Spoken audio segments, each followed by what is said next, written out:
Welcome to the Saturday Sports Line. Since 1969, the premier sports show about local high school sports, featuring coaches, players, and special guests. Now, here is your host of the Saturday Sports Line, Kankakee Valley Broadcasting's WKVI Sports Director, Mitch Columbi, and sports analyst, Chris McGowan. Big-time opportunity to put points on the board and strike first here in this semifinal sectional 26 matchup between two unbeatens. From shotgun, it's Miles McLaughlin on the 4-yard line. Takes the snap, high snap. He's going to keep it himself up the middle, trying to get the touchdown, and he does!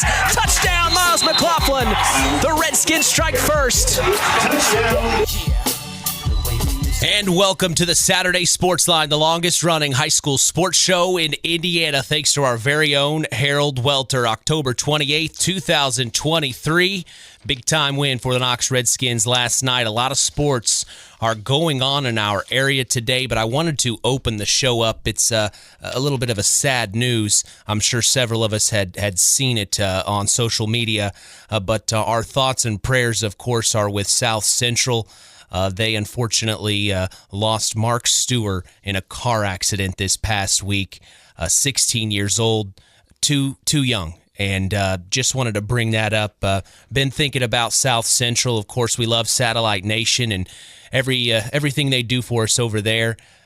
Just really, really sad, and hate to open the show up like that. But I just wanted to say we are definitely thinking about South Central and keeping Marc's family in our thoughts and prayers. But turning our things around, the Winamac Lady Warriors cross-country team, of course, they became sectional champions. The whole team will have their Salute to the Champions interview in the second hour. Maggie Smith, who is also our Tyler Roth WKVI Athlete of the Week, will have her interview at the top of the second hour. She is competing at the state meet today, so good luck to Maggie Smith, quite the runner there at Winamac. She's a 5-sport athlete. That's really something special there. And then also coming out of Oregon Davis, Travis Minix has been hired as the new baseball coach for the Bobcats. Travis Minix, of course, is a former professional baseball player. So the Bobcats, they've got the guy, it sounds like, in Travis Minix, and congratulations to him. We also have some other sports going on in our area. Basketball's here. I know there's a lot of football listeners listening right now, but basketball is here, and there is a lot of scrimmages happening. We had a couple of scrimmages this past Thursday. Knox was in one. We look around our other area teams, the Tri-Township Tigers. They are going to face off Griffith today in the Tiger Den. You may be wondering where Chris is at. He's actually getting ready for that big-time scrimmage game. He's going to start his season off, so we wish Chris McGowan and the Lady Tigers good luck.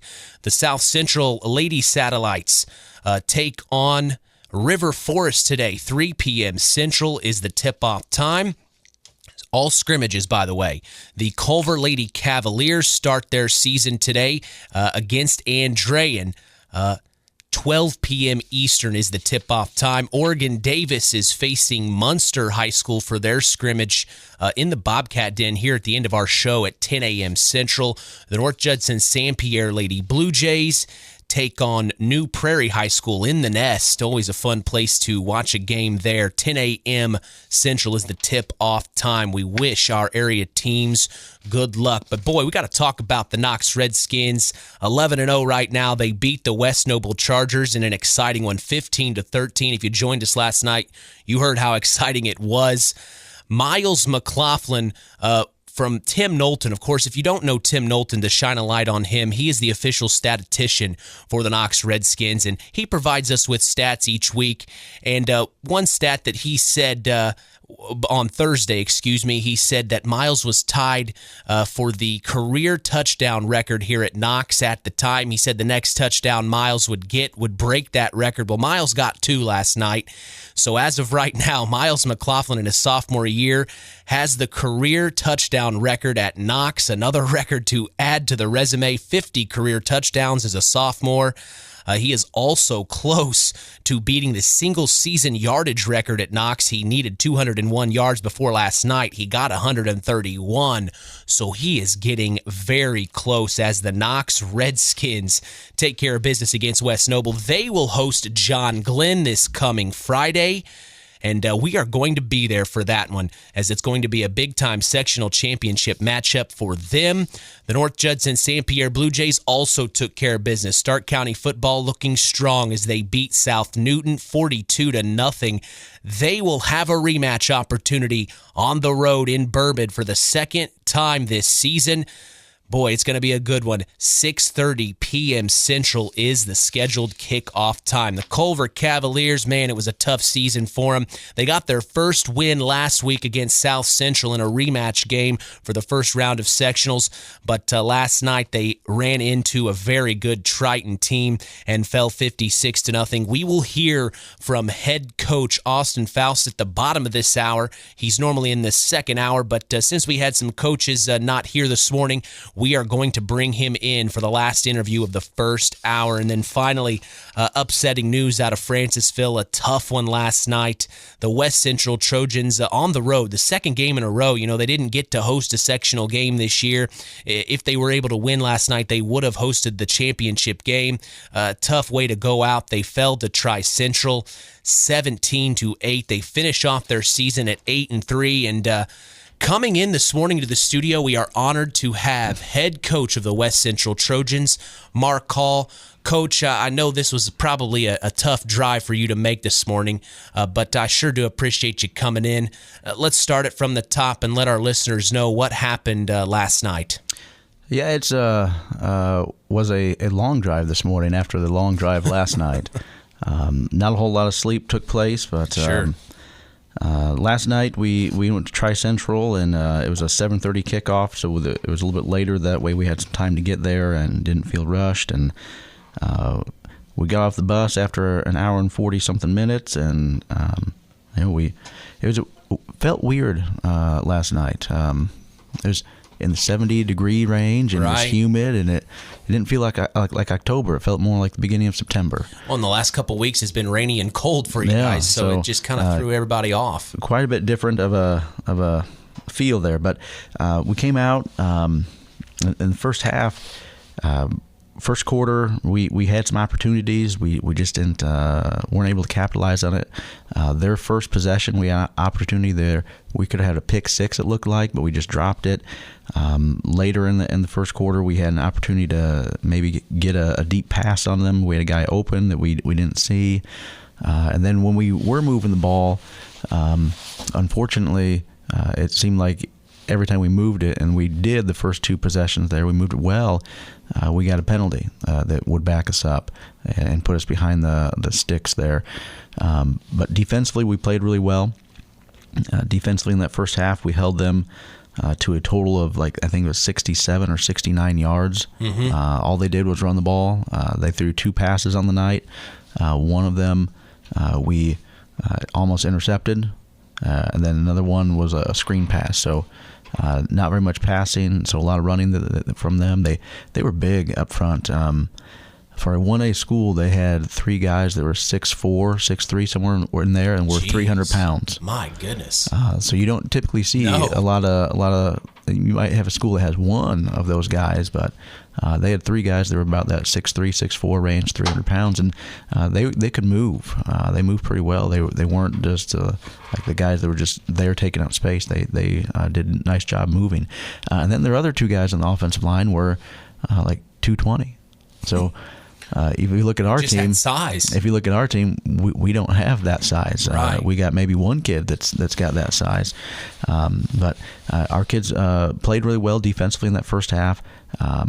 In Tri-Central, they come out and they're in double tight most of the time, and they run veer option, and they did some nice things there. We were able to again stop them in the first half.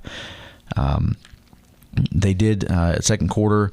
It's the same type of thing as the first quarter. We moved the ball, but it seemed like every time we did, there would be some type of penalty that would push us back. Again, take us out of basically the down and distance we want to be in. to keep on schedule. Late in the last play of the second quarter, they attempted I think it was like a 45-yard field goal, which on film they had made. That's a long. It is a long field goal, Especially but they had, in high school. They had in the Taylor game they made 3 field goals, and a couple of them were from distance. So I think he probably could have made it, but we blocked it. So we go into halftime. It's 0-0, which is unlike what you've been through this season. Typically, we have scored a lot of points in the first half.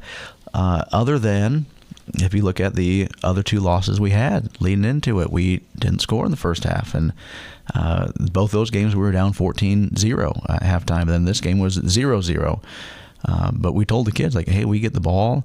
And, like, really they haven't stopped us. It's been, we get penalties.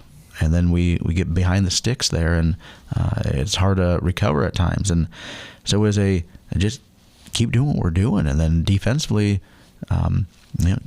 keep playing like we are, because we've held them for the most part. 67 yards isn't when they ran the ball 20-something times like that. We'll take that. So we come out, get the ball. Second half, they actually try. I don't know if it was an intentional onside kick or if it was they just didn't want to kick it deep, but it was a short kickoff handled by our front row. So we got the ball in good field position. Our first play, we called a reverse to Josiah Rodriguez, and he took it down 24, 25 yards on the carry.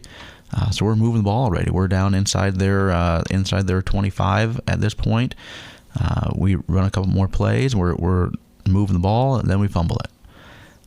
So we're moving it. We got inside the 20, I think, on that one. We fumbled it.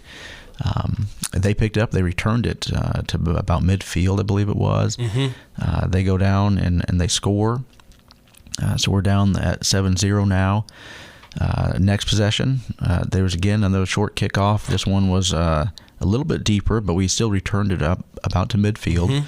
Mm-hmm. We again started driving the ball, and the difference in the second half here so far is we were driving the ball. We weren't getting penalties. Mm-hmm. We were taking care of that aspect of it.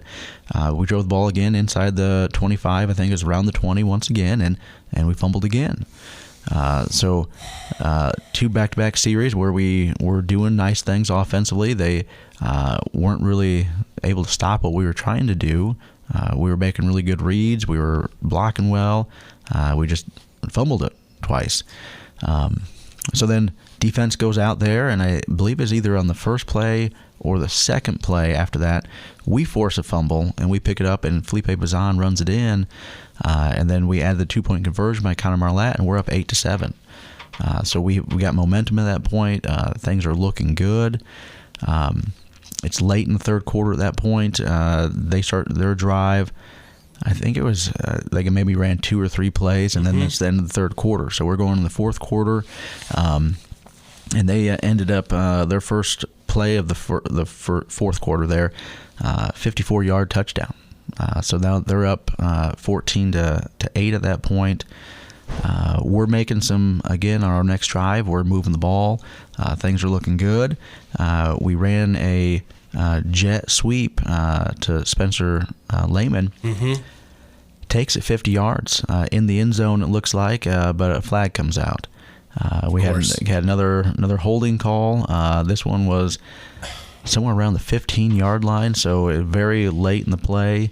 And then we had flags on top of that afterwards because some of our kids were a little upset about the flag coming out. Rightfully so. So that we ended up being 1st and 10 from farther back than what we started the play at, because where the flag had occurred, the first one was past the first down. So that's a first down from the spot then, and then we backed it up again. So we ended up being 1st and 10, I think, from our own 40 or 45.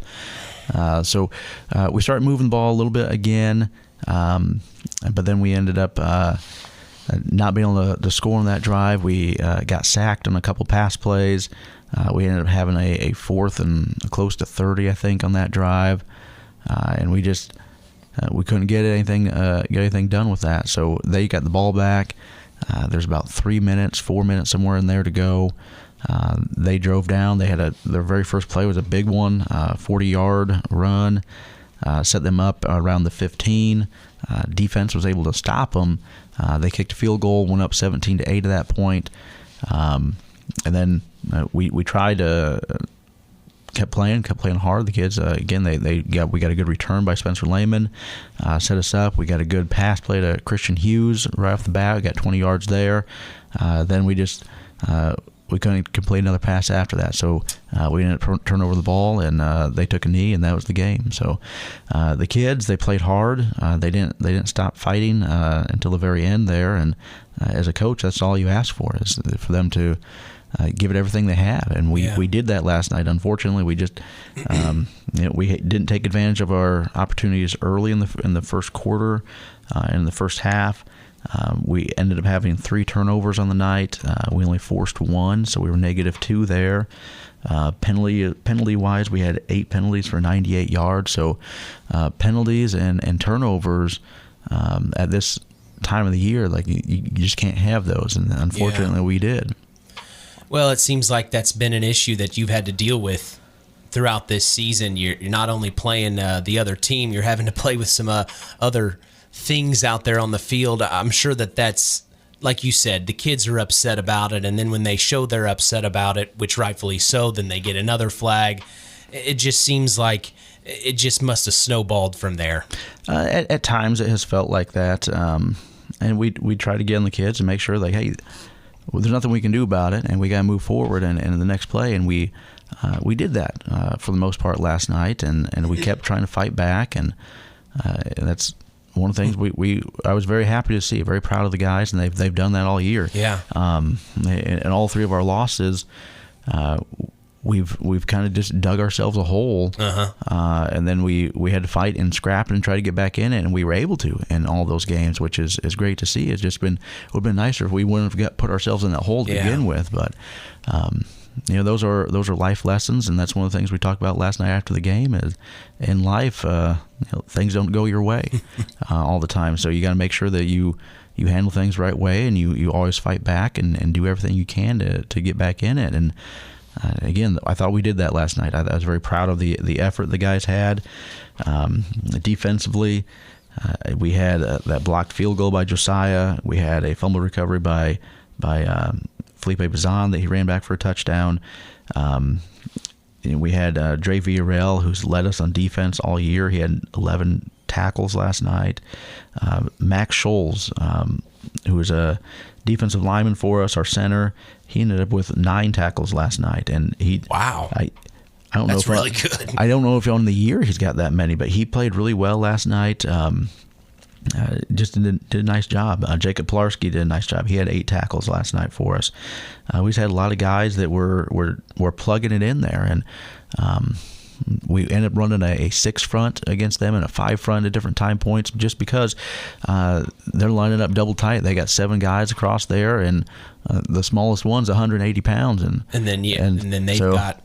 So they got some big guys up there. So I thought our kids played pretty well. At times, I mean, we gave up 2 big runs there, and I don't know if they just hit it just right, or if we were a little tired, or what it was. But other than those 2 runs, our guys did a really nice job of just containing them. And I mean, they were getting some yards here and there, and they were getting some sustained drives at times, but it wasn't all game long.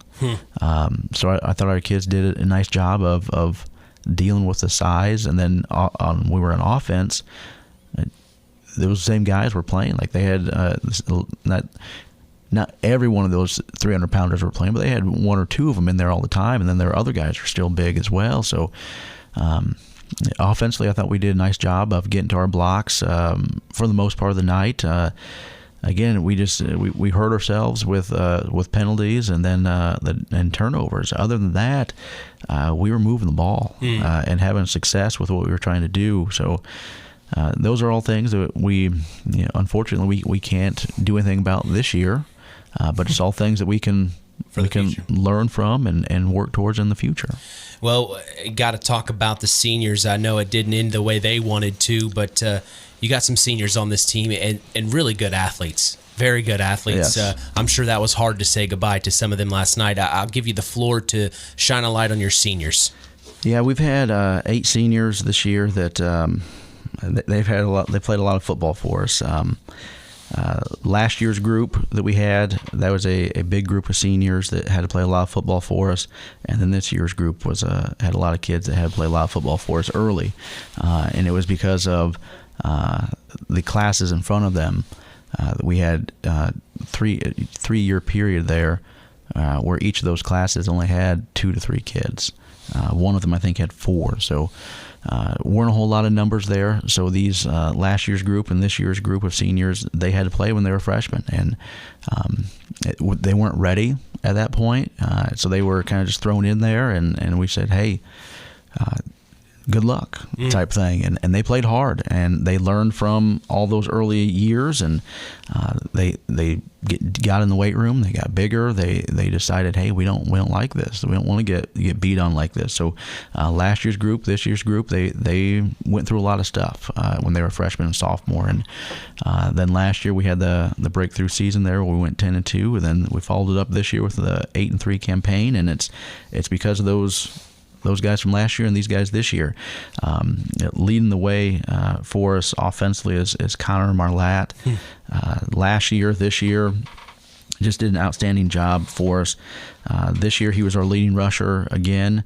Had 698 yards rushing this year on 122 carries. And one of the things that when you look at our team, you aren't going to have anybody that just jumps out and you say, wow, they've got really good stats. And that's most of our games this year, our guys were out at halftime. So exactly. They didn't play full games. There's only, I think, 4 times we played full games this year. So, so when you look at that, you're probably thinking, how does the leading rusher only have 698 yards? But we spread it around a lot, partly, and then also we don't get our guys full games a lot of times. So it had 698 yards rushing, had 1,100, almost 1,200 yards passing for us. Yep. And then defensively was the leader in the secondary back there, making sure we were in the right coverages, communicating those across. Had 43 total tackles there. Just did a great job for us. And correct me if I'm wrong. He has an 81. He had an 80 range % completion rating as well, which was one of the highest in the IHSAA. Yeah, I think it was top 2. We're very high there with completion percentage. He had thrown 20 touchdowns before our first interception, which was last week, and we threw 2, and then we threw 1 this week. So, but he just a great leader for us. Has been captain last year, captain this year. Just tremendous job. He's the guy that leads this group. He's the leader of that class, and just did a tremendous job for us. Jacob Pilarski is another one. Our fullback, our second leading rusher on the year. He had 684 yards. Defensively, again, one of our middle linebackers. He had 63 total tackles on the year. He's a guy that's played a lot of football for us. When he was a freshman, we had to throw him in there as a guard at different time points just because we needed somebody. Right. But then has really come into his own here the last couple of years and has done a really nice job for us as another guy that was a 2-year captain for us. Just a great job from him, and those 2 guys we're going to miss because those have been our 2 leading rushers last 2 years. Yeah. Spencer Lehman, one of our wings, also a 2-year captain as well. He had 344 rushing yards and 265 receiving yards. Defensively on the year, he had 39 total tackles. He's was one of our leading guys last year as far as yards and points, and again this year just did a tremendous job. And he was a kid that when he was a sophomore, he had to get thrown in there because we didn't have anybody else. So he had to get thrown in there week 1, and he probably wasn't expecting it, but then had to be a starter from the rest of the time on, and has gotten bigger, gotten stronger these last couple of years, and has definitely filled into that role, and just just great kids. All three of those guys, just great guys, and all 8 of them are just great guys that everyone would love to have on their team. And they've all had to play a lot of football, so it's been great seeing these guys just grow over the years and see what they've become and what they've grown into. Blake Hughes is another one of those guys that was a 2-year captain for us. Our offensive lineman, best offensive and defensive lineman overall we've had, or we had this year. When you look at him, he's only got 28 total tackles, but he didn't play defense really after the first quarter of the Winamac game. So we've kind of been missing him on the defensive line these last few games. Offensively, he only played in 10 games for us. So he missed the Frontier game, but he's the guy that he gets things done up front for us. He's a big guy. He's our strongest guy on the team. Yep. He gets, when we got to get the yards, that's who we're going behind, and he did a nice job for us this year. And he's going to be another guy that he started since he's a freshman. So he's going to be sorely missed. He's been a 4-year starter that we got to replace with somebody. So we got to find some people to step up. But great kid, and just again, all these guys, great kids. Next one, we have Max Scholes, as I mentioned earlier. He's our center. He's been our center for the last 3 years. Been a 3-year starter there. Defensively, played on the defensive line this year. Previous years we had quite a few guys on the defensive line, so we didn't really need him to play there. But this year we needed him because we didn't have as many linemen as we have had in the past. So he did a really nice job this year for us. As a center in our offense, we do have the pistol snaps that we do. So sometimes those can be dangerous depending on weather conditions, but he's done a really nice job for us all 3 years that he was a starter there. And again, you're looking at him defensively, he had 27 tackles on the year. So he's a guy that 3-year starter that we have to replace. So I mean, going along with him and Blake, like those are guys that have been around. You're going to have a lot of work to do here in the offseason. Been around for a long time for us and played a lot of football. And those are guys that have been cornerstones of this turnaround that we've had. Next one, Zach Gilger. Zach, another offensive lineman and defensive lineman for us. Offensively, he was our left tackle this year. He's another guy that has started at different time points throughout his career on the offensive line or the defensive line. He had 24 total tackles for the season this year. He's a kid that he works hard out there. He's runs his feet well. He does get called for penalties from time to time, but usually they're aggressive penalties, and those are ones that, as a coach, you can deal with more with aggressive penalties than other penalties. But again, it does a great job. He was a really tough-nosed, hard-nosed kid that would get after it for us. So he's going to be another one that's going to be missed because he's, again, been a starter here and there at different time points, I think, since his freshman year as well. So we're looking at 3 linemen there that we've got to figure out what we're going to replace it with. So we definitely have some guys we're going to need to step up on the offensive line. Other 2 guys here are ones that they joined us in high school. They didn't start as freshmen for us, and they joined. Austin Bolin joined as a junior last year. He's a kid that both these guys, they played in middle school, and then they decided to do something else for a little bit in high school. Then eventually they came back to football. Austin Bolin was our other wing this year. Had 197 rushing yards, 273 receiving yards. Defensively, he was one of our defensive ends. He had 21 total tackles on the year. Where we're going to miss him probably the most is he was our kicker and punter the last 2 years. So we're gonna have to find one of those as well. But he's a kid that I wish he would have played all 4 years. It was great having him out the last couple of years. Really good character kid. You want to go have a laugh, you need to go talk to Austin for a little bit. He'll put you in a good mood. But just a good kid, and would have been great again to have him for all 4 years. But so happy and glad that he did come out these last two and play for us. And then Josiah Rodriguez came out this year, played receiver for us, wing. He had 135 rushing yards, 237 receiving yards.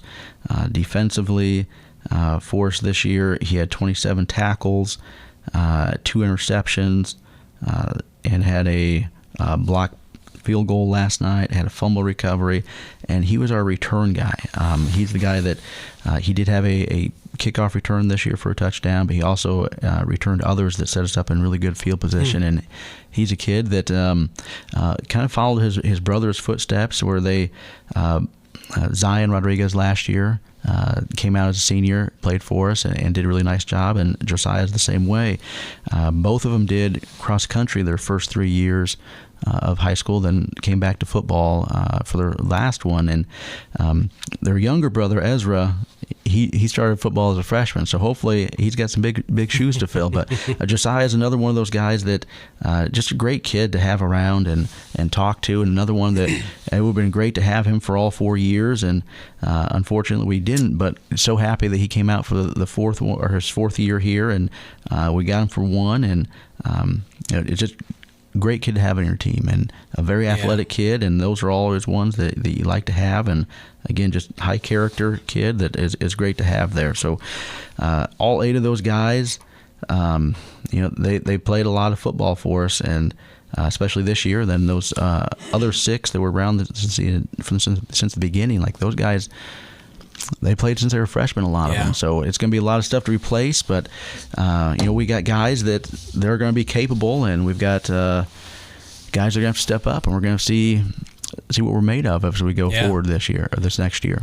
Well, Coach, I really do appreciate you coming in. It means a lot, and to talk about your seniors. I know it didn't end the way you and your team wanted, but thank you so much for being here. It really does mean a lot, and we'll be staying in touch. You know that, and we'll see you at the basketball games throughout the winter, and we'll be there for you next fall. All right, that sounds good. Thank you for all the coverage you guys do for us, and just helping promote West Central football. Absolutely. That's head coach Marc Call of the West Central Trojans here on the Saturday Sports Line. Tough loss for the Trojans, but Marc Call knows what he's doing, and he's got the guys alongside him on the coaching staff to make sure the Trojans continue the winning ways. We're going to take a break and talk North Judson-San Pierre Blue Jay football after the break. You're listening to Kankakee Valley Broadcasting's WKVI. This is Miles McLaughlin from shotgun with Jake Conroy next to him.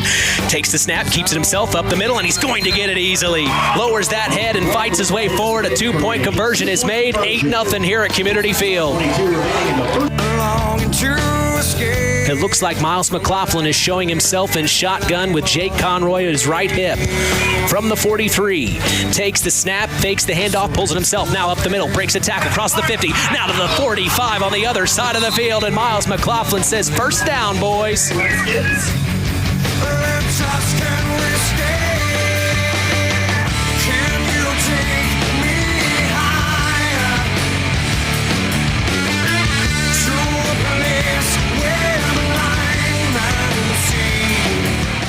At First Farmers Bank and Trust, we know that when agriculture thrives, we all do.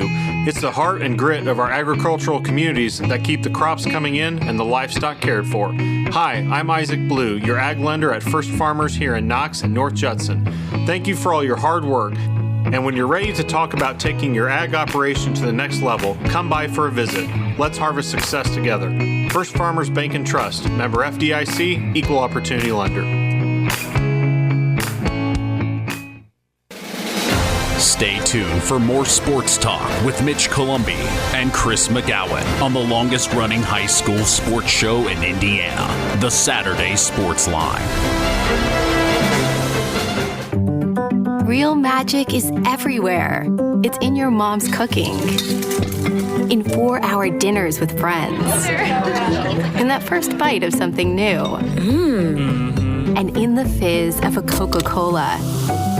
Now with so many options for less than $5, the Coca-Cola Value Collection will help you make the most out of every magic moment for so much less. Taste the magic for less with Coca-Cola. Since 1936, Standard Plumbing, Heating, and Air Conditioning have always taken pride in doing the job right. Third-generation owner Brian Hammond and his family have always set the standard when it comes to taking care of all your heating and cooling needs. Making your home a comfortable home is the absolute top priority. If you are uncomfortable in your home, give them a call at 574-936-4660. Follow them on Facebook. Let Standard Plumbing, Heating, and Air Conditioning help you take control of your comfort. You're listening to Mitch Columbi and Chris McGowan on Kankakee Valley Broadcasting's WKVI. From shotgun, Miles McLaughlin sets his man in motion, takes the snap, pulls the handoff. Now he's looking to throw, fires down the right side. It's caught by Jake Conroy at the 15-yard line. First down, Redskins. From the Pulaski Memorial Hospital studios, this is the Saturday Sports Line. Man, tough interview there with Marc Call. First time he was able to make it into the studio. We so appreciate that. Of course, he's driving all the way from Francisville area, and it just really means a lot for him to come in, and a tough one to come in at that. But we move forward, and we talk about the North Judson-San Pierre Blue Jays' big-time win last night over South Newton. They took care of business, baby. 42-0. Coach, another shutout performance for your resume. But sounds like from talking to you in the break, and I've talked to you before, you're not satisfied with that. You're ready to take on Triton for a rematch. Oh, yeah, that's for sure. I mean, you said the shutout. The defense did a good job last night. Coach McGowan, I don't get credit for that. I mean, Coach McGowan does a great job calling the defense. I think they only allowed 43 yards, from South Newton. But just, the guys that play, I'm going to list a lot of guys here, but these guys are all a big part of that shutout. We got C.J. Sanchez, Cole Kozikar, David Brown, Hunter Redland, Christian Hiddle all playing up front.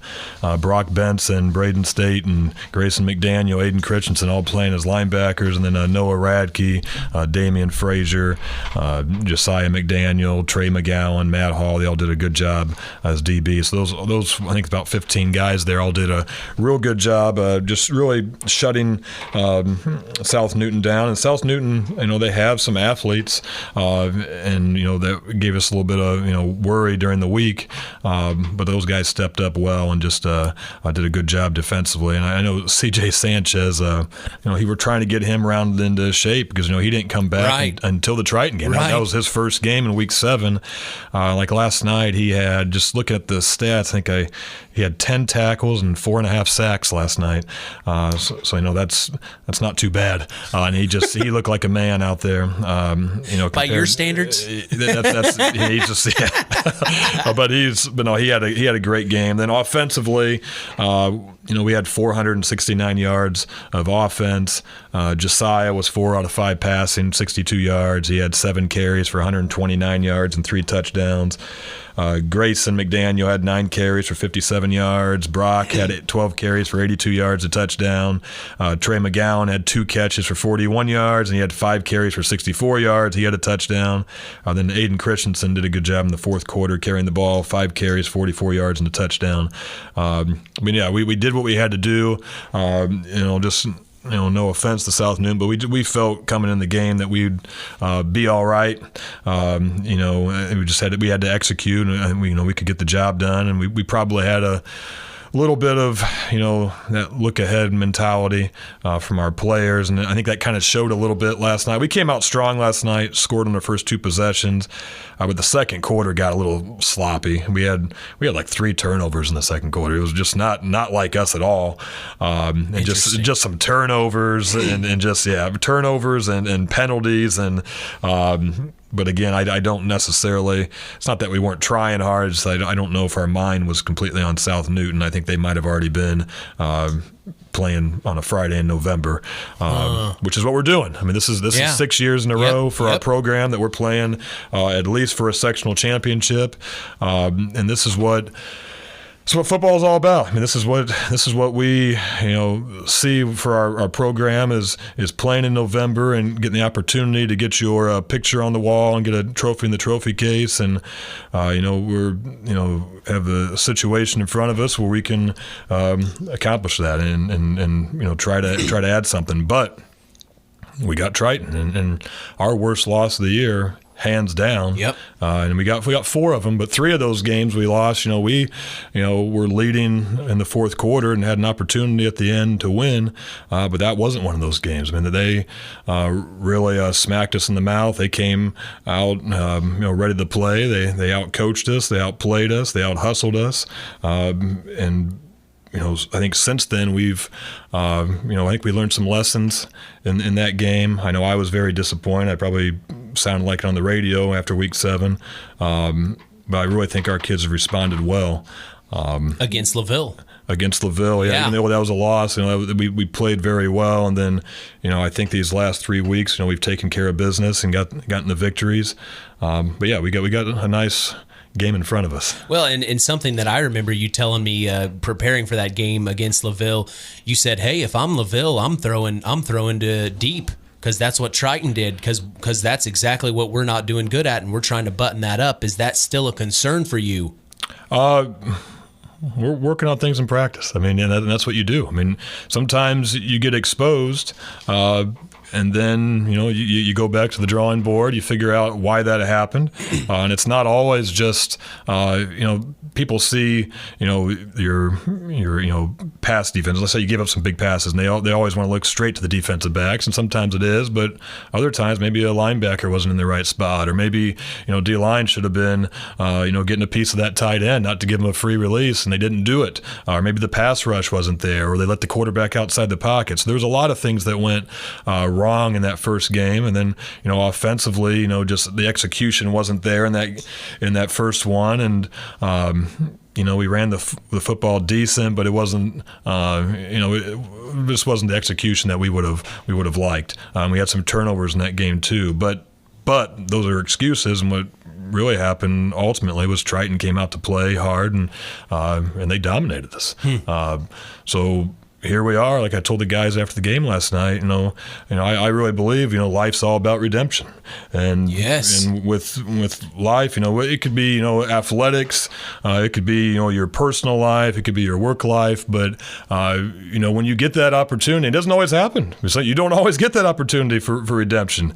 But when you get that chance to redeem yourself, in a situation where you thought that you might not have done as well as you could have, then you got to grab it and you got to take it and you got to see what you can do. And again, we have that opportunity to redeem ourselves for a sectional championship, and our kids will be ready to play.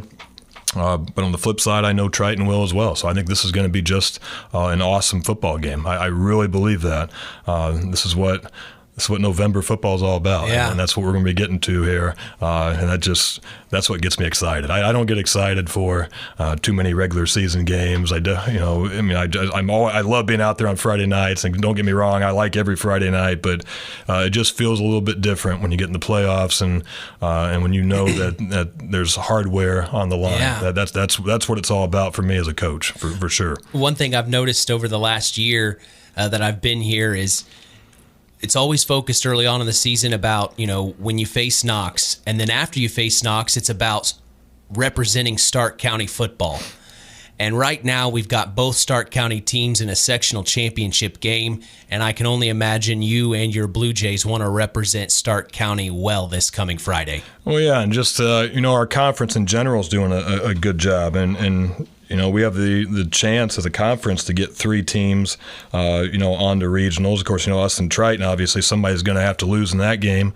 But, I think LaVille and Knox both have a really good chance. But, I'm sure when you talk to Coach Radtke, a little scary winning by 2, but they won. And that's all that matters. And that's all that matters in the playoffs. It doesn't matter if you win. I saw last night, Michigan City beat LaPorte 6-5. I mean, it doesn't matter if it's 42-0 or if it's 6-5, you're going to take that victory. Absolutely. And you're going to move on and learn the lessons that you need to learn from a game, and it's the same thing with us. I mean, I felt like, just going back to not only that Triton game, I just felt like after that Knox game, we were 2-2, and even though we won the next two against Winamac and South Central, I just felt like that stretch there, Winamac, South Central, Triton, we were not playing our best football, and it all came to a head in Bourbon, and I just feel like we've gotten better as a team since then. Now, is it enough to overcome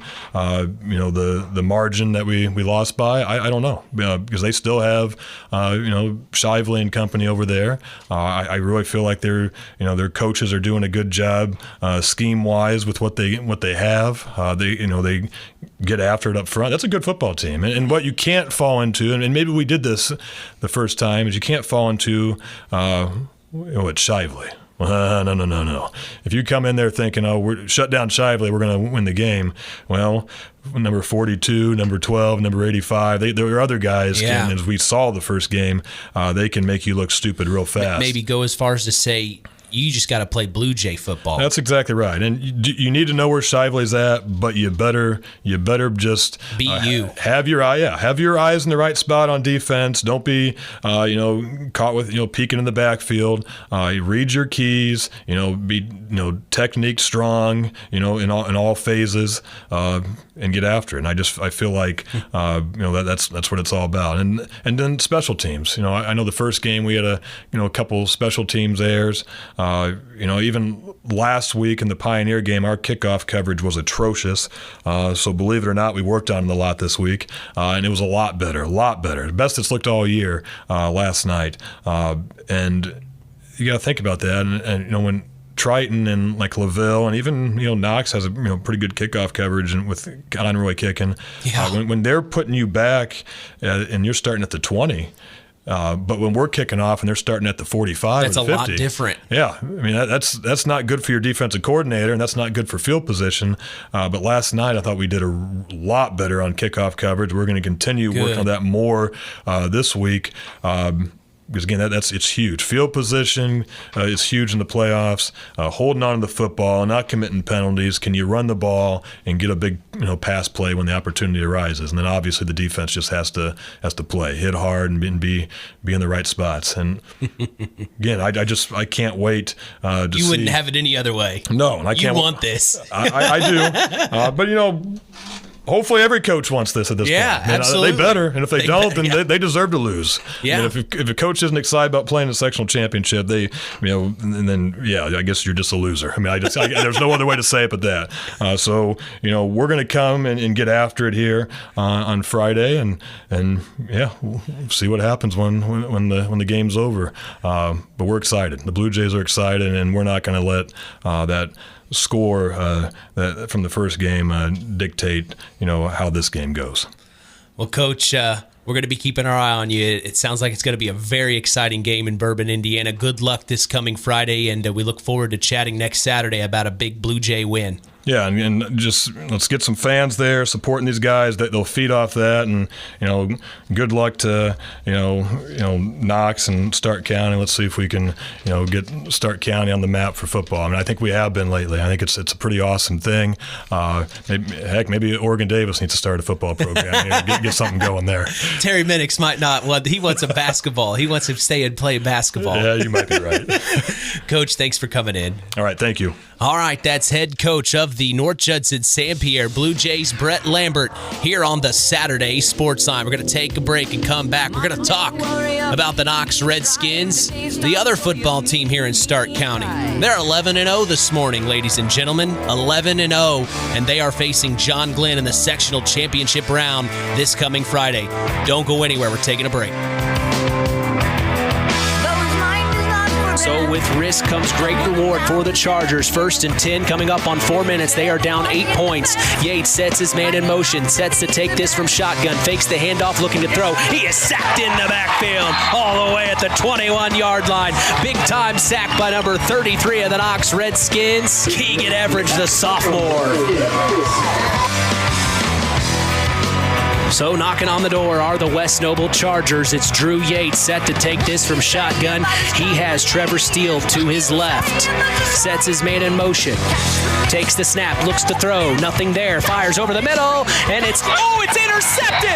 Intercepted by Jaden Strong in the end zone. Oh, man!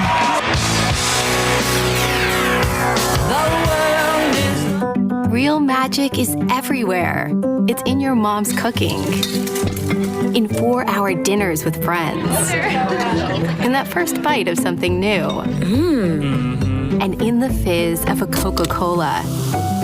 Now with so many options for less than $5, the Coca-Cola Value Collection will help you make the most out of every magic moment for so much less. Taste the magic for less with Coca-Cola. Stay tuned for more sports talk with Mitch Columbi on Kankakee Valley Broadcasting's WKVI. It's hard to believe, but time sure does fly by. Collins Insurance Agency in downtown Knox are celebrating over 30 years of taking care of all of your insurance needs in our communities. If I could turn back time. And we're not going anywhere.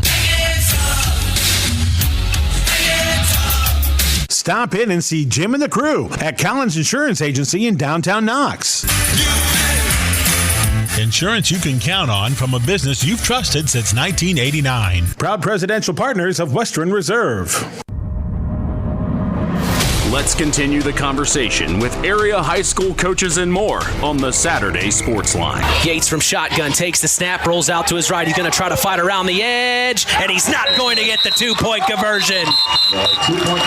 Knox did a really good job there stringing that out to the sideline, able to get that shut off where he could get across the line. From the Pulaski Memorial Hospital studios, this is the Saturday Sports Line. Big-time win last night for the Knox Redskins, 11-0 as they beat the West Noble Chargers 15-13. Now remember, the Chargers came into last night's game undefeated as well. It was a clash of two unbeatens, and the Knox Redskins came out on top. Coach, good morning. We talked yesterday in the KVB Coaches Corner. I'm thinking of the name of it. It's not sponsored. So if anyone wants to sponsor the KVB Coaches Corner, let me know.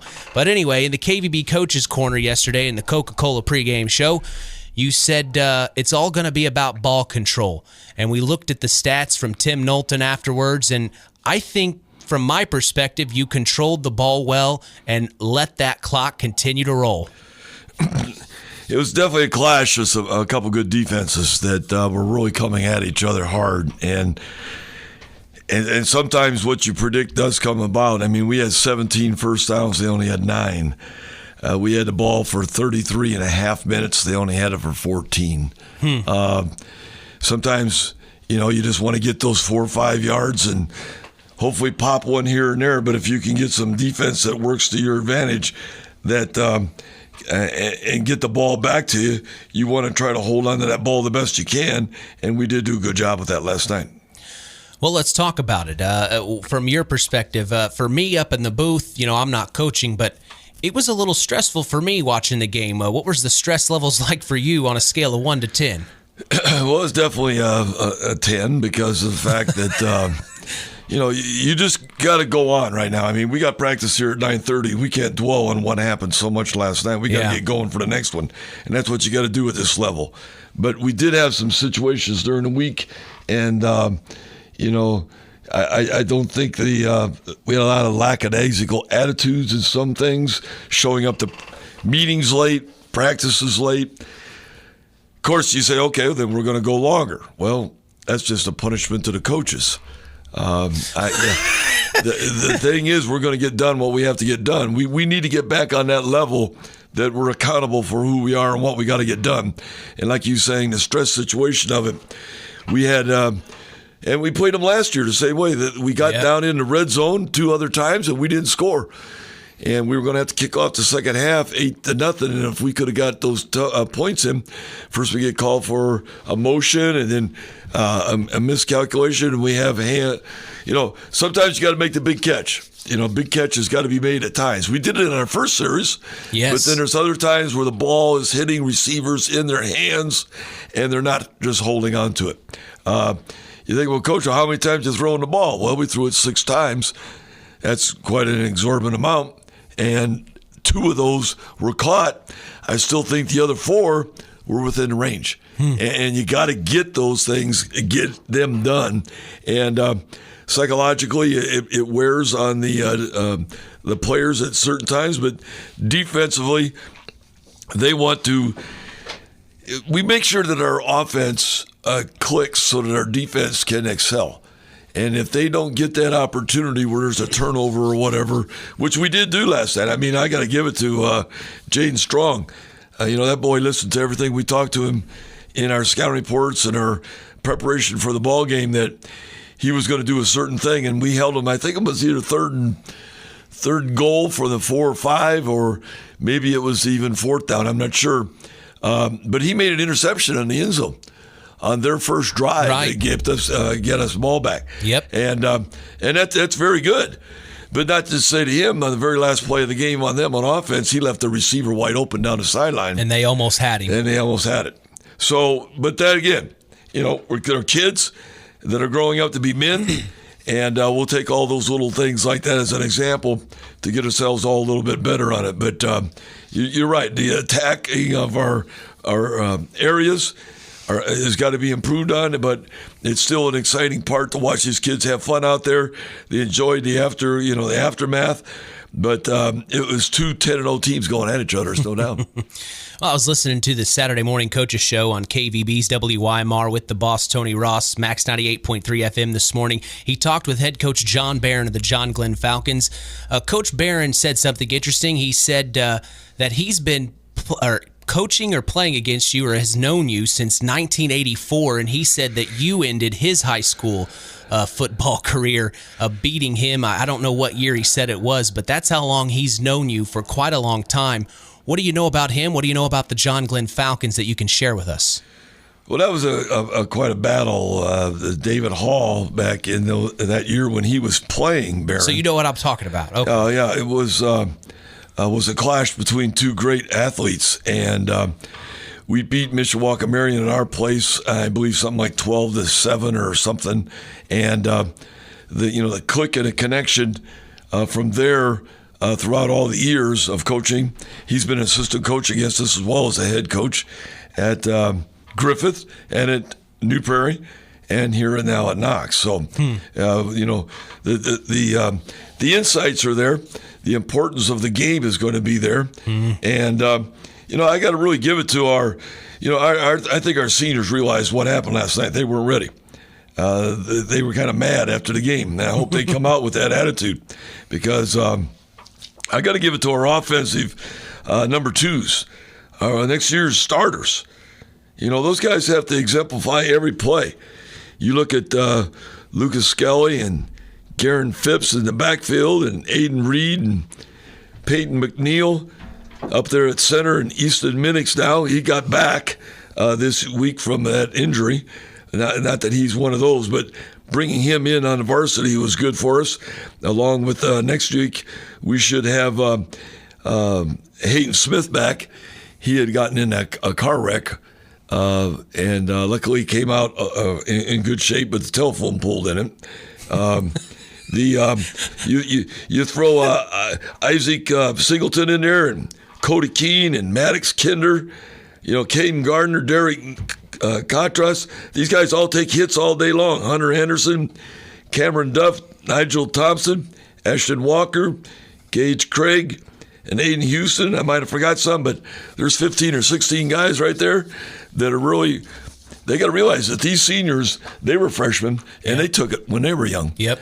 And you got to stand up and find a way to get better to be a part of it, and they feel good about it. And I've seen times where the team that's running the exemplifying the opponent's offense and defense has actually, the movie Rudy, yep, where he got up and right in their face and says, "You're not hitting me. You're not even trying to get a hold of me anymore. You're not trying to do that attack."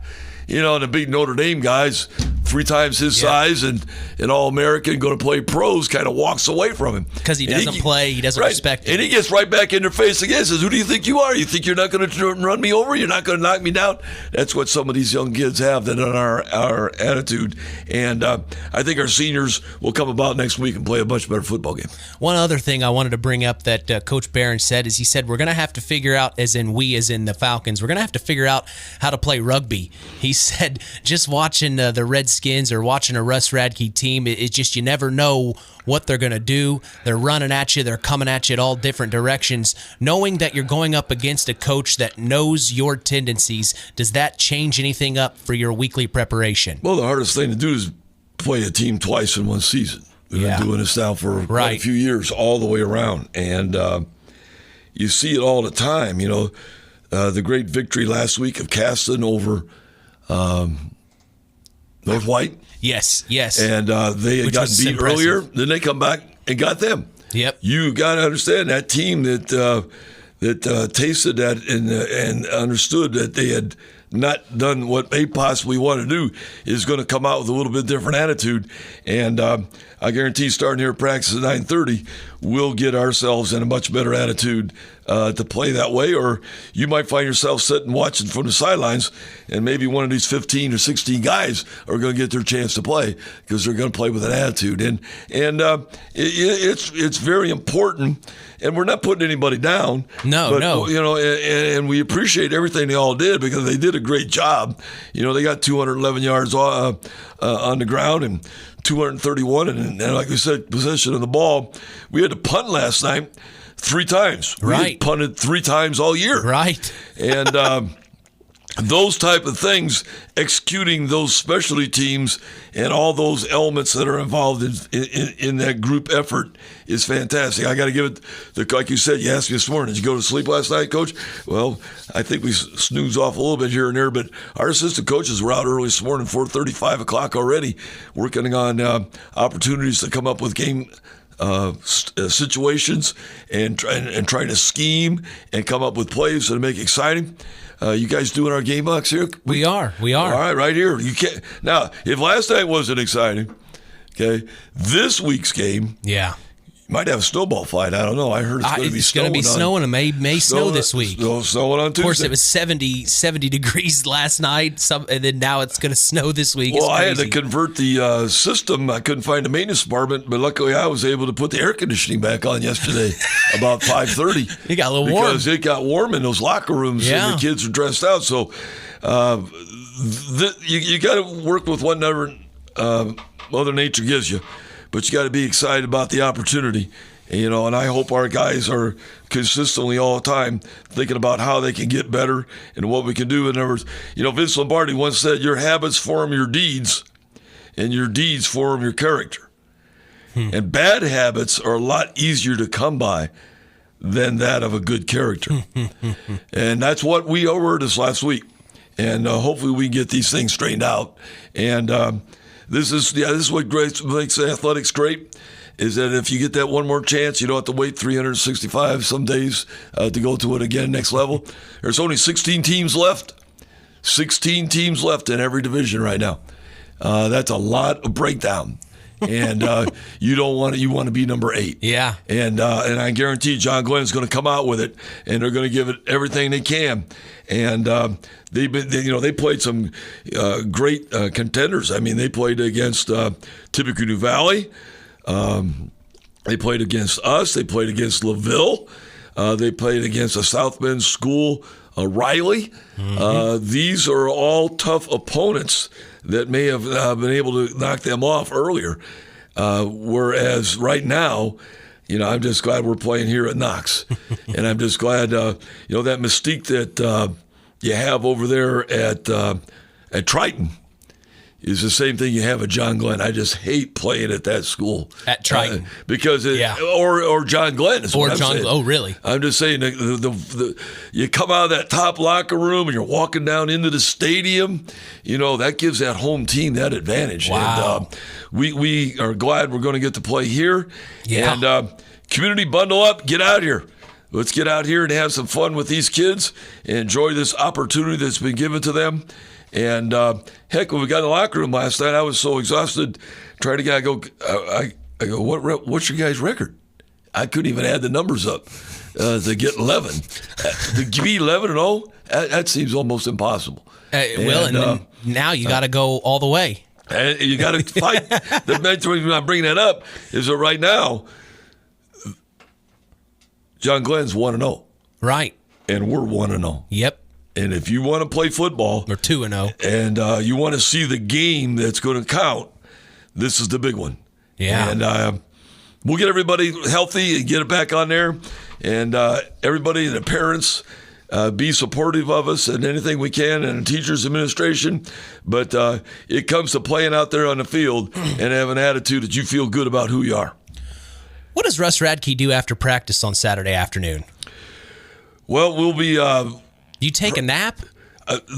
There's all kinds of further preparation of so you're how just you get ready for Monday, Tuesday, so you're Wednesday. Just always. And then, the wife lets you do that? Well, she knows that we'll be together on Sunday morning, and that's there's your time. Good hour and a half, and she enjoys the pastor getting a little longer in his sermon because I might be sitting right next to her, okay?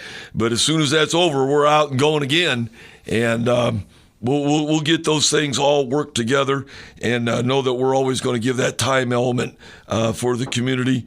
And I think it's fun. I think it's a pretty good crowd last night. It was great. Yeah. It was packed. And I think we need to get that in there too come this week. And really, if things work out and success takes place, there's nothing wrong with coming down in the field and rushing the fence and unlock the Glocks too, so they can get through.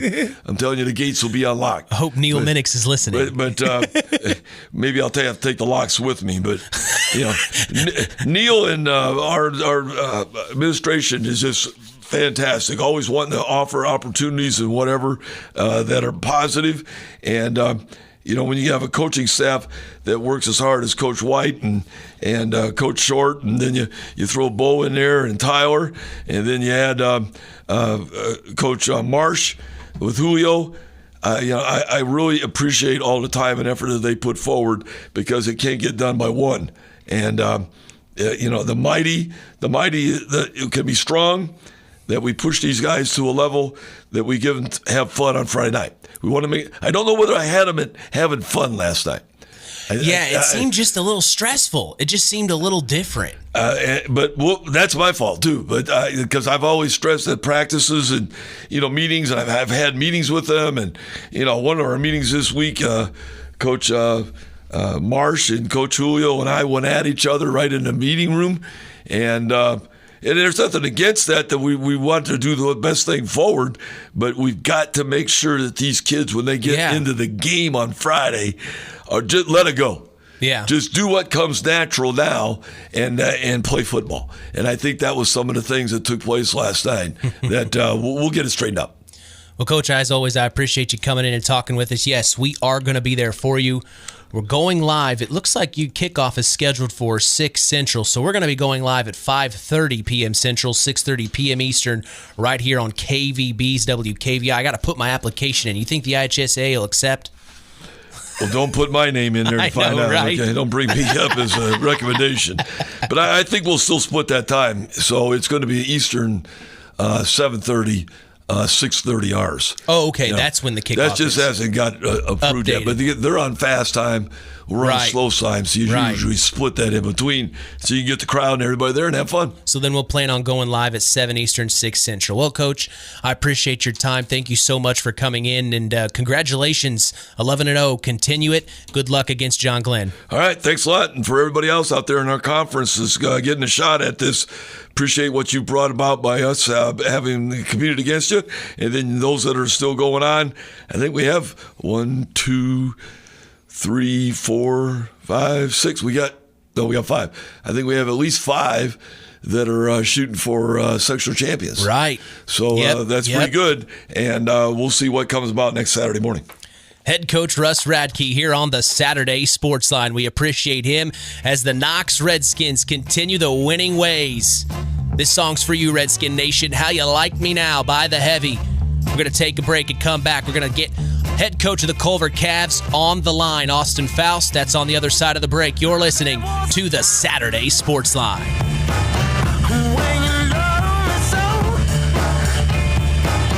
From shotgun, ball on the Redskins 44, sets his man in motion. Yates takes the snap, hands off up the middle to Pruitt, still fighting his way forward, breaks the tackle, first down and more to the 30, now to the 25 to the 20, and he's going to finally be brought to fumble on the play, and the Redskins come up with it.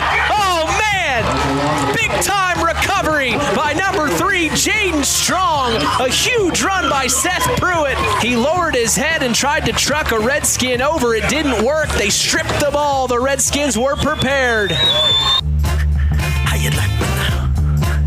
How you like me now? How you like me now? How you like me now? How you like me now? How you like me now? Remember the time when I eat you. Since 1936, Standard Plumbing, Heating, and Air Conditioning have always taken pride in doing the job right. Third-generation owner Brian Hammond and his family have always set the standard when it comes to taking care of all your heating and cooling needs. Making your home a comfortable home is the absolute top priority. If you are uncomfortable in your home, give them a call at 574-936-4660. Follow them on Facebook. Let Standard Plumbing, Heating, and Air Conditioning help you take control of your comfort. Stay tuned for more sports talk with Mitch Columbi and Chris McGowan on the longest-running high school sports show in Indiana, the Saturday Sports Line.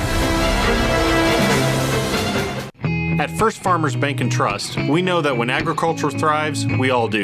It's the heart and grit of our agricultural communities that keep the crops coming in and the livestock cared for. Hi, I'm Isaac Blue, your ag lender at First Farmers here in Knox and North Judson. Thank you for all your hard work. And when you're ready to talk about taking your ag operation to the next level, come by for a visit. Let's harvest success together. First Farmers Bank and Trust, member FDIC, equal opportunity lender. Listen for more insight in local high school sports on the Saturday Sports Line. Here's your sports director, Mitch Columbi. From the Pulaski Memorial Hospital studios, we continue the longest-running high school sports show in Indiana. It's called the Saturday Sports Line. Thanks to our very own Harold Welter. I hope you're enjoying your weekend. We saw on social media last week, Harold was at the Alabama-Tennessee game. Boy, that's a bucket list for me, and be able to see Alabama at home. Man, I got to talk to Harold and find out how that went. Of course, we're going to have his Where Are They Now segment here in this hour. He talks with Neil Wagner. Of course, the passing of Neil Wagner we talked about last Saturday on the Saturday Sports Line. Huge Culver Cavalier coach, brought a couple of sectional championships to Culver. So stick around here in this second hour. You'll hear that interview that Harold, I was thinking there, that Harold got with Neil. This is some time ago, so stick around. It'll be a good interview. But speaking of the Culver Cavaliers, a tough loss last night against Triton. Of course, Triton we've already talked about with head coach of the Blue Jays, Brett Lambert. They will face Triton as they were awaiting the winner of the Culver-Triton matchup, and Triton took care of business, unfortunately ending the Cavs season. They go 1-10 this year. We've got head coach Austin Foust on the line. Coach, I know it's not the season that you won at all, but I have a feeling that this was a learning experience, not just for the kids, but also you and your coaching staff. Yeah. Morning, Mitch. Morning. I mean, obviously not the way you want to go out, but there's still some things look back as positive and things that we're. I think, probably negatives too of the season that we can, turn into positives, and kids got, learning experiences and things like that. And, obviously you wish your record was different, but, we got one sectional win and take a little momentum for it. I know one of our coaches said, before the game last night that they heard one of the radio stations that was at our game say that, we were the only 0-9 team to win a sectional game in the state of Indiana. That's great. That's something that, obviously, we again talked to our kids about you had an opportunity when 0-9 to pack up the season, go to basketball, go to wrestling, whatever it may be, and they wanted to keep playing. So that's credit to them and not wanting to quit. And so we got to take that and use that momentum and with our young kids and build on that for for the off season in the next summer. Well, one thing we talked about in the Collins Insurance postgame show last night about you guys was that, it was another year for your sophomore quarterback and Jonas McEwen, also one of your receivers, his twin brother, another year under their belt of varsity minutes. And, those guys are athletes. I first saw them out on the baseball diamond, and they just are athletes. I mean, I know that they probably are upset this morning, but, man, just being a sophomore, going through what they've gone through, I'd like to think that this helps them. Yeah, for sure. I mean, obviously, because of our low numbers, not being able to field a JV team. Last year as a freshman, they got, like half of a JV game, and Jonas was our starting safety, so he got some time there, but didn't get a lot of time at quarterback. So I mean, really, it's their kind of first varsity experience, and again, they did some good things as the year went on, and both those guys I think have bright future for us, and. Our Jonas, at quarterback, obviously as a sophomore, I mean, that's a tough position to play. And I thought he grew quite a bit up along the way. And, and then, you have a guy across the field last night and the Shively kid that's, he's a pretty good athlete. And, he took off on a 2-point conversion run, and Hayden Parker and Jonas, put a pretty good pop on him. It was one of those that even, you kind of hear the crowd, kind of react to the hit and make a little O sound. And, Shively still managed to get the 2-point conversion, and Jonas kind of came jogging off the field, and I said, hey, just hope in 2 years that's what you should look like. I mean, that should be you. I mean, you're kind of that's the guy that you have the potential to be, and and I think they do. I mean, those kids work really hard, and they're 3-sport athletes, and something that they got bright future in a lot of different sports at Culver for us. Well, I know you had some seniors, Coach. I'll give you the time to talk about them. Yeah, obviously we had a small senior class, but the seniors and Ryan Beam, who's two-way starter for us. Kind of played some DB, linebacker wherever we needed him, and was a slot receiver for us. Just a kid that's just never complained for us. Was just a guy that. When we were able to get the ball to him, helped make plays for us and did some different things in the special teams realm too as well. He's kind of a big special team player that could kind of change the game in certain spots, and just a kid that came and worked hard at practice every single day, and so he's one that we're going to miss. And we had Hayden Parker, who was our starting corner for us. Hayden, our best probably DB kid that we could just put on their best receiver, and. He's not overly big, but just a really smart player for us. He had another interception last night against Triton in the end zone, which was a big play for us. And then offensively, Hayden's technically our backup quarterback, but I think he played just about every position but quarterback for us. As our backup, he was our tight end. He came in, played wide receiver, slot receiver. I mean, he was just kind of wherever we needed him. I just kind of looked at him and he just said, yep, and then just would jog in and go play that spot. So he's a kid that just whatever we asked him to do, he did it, and usually did it at a level where there wasn't a drop off with him. Going in, it was just a real smart player for us and just gives effort, and he's one we're going to miss. And we had Jack Rogers, obviously. Jack is one that we got for his senior year, and I'm glad we knew him. Got to know him. He's a Culver kid, but being there for only 2 years, I didn't know anything about Jack. And just a really good kid, and obviously he, really good player for us, running the ball and linebacker wise and special teams. Just did a lot for us that we're going to sorely miss, and obviously have to try to replace. Brady Kindernay, tight end linebacker for us. Brady did a lot of good things that. For us, just kid that kind of never complained and just didn't mind blocking and being that kind of skill kid out wide sometimes too, and so he's one we'll miss. And then Braden Molbash, he's technically a junior, but he's going to graduate early.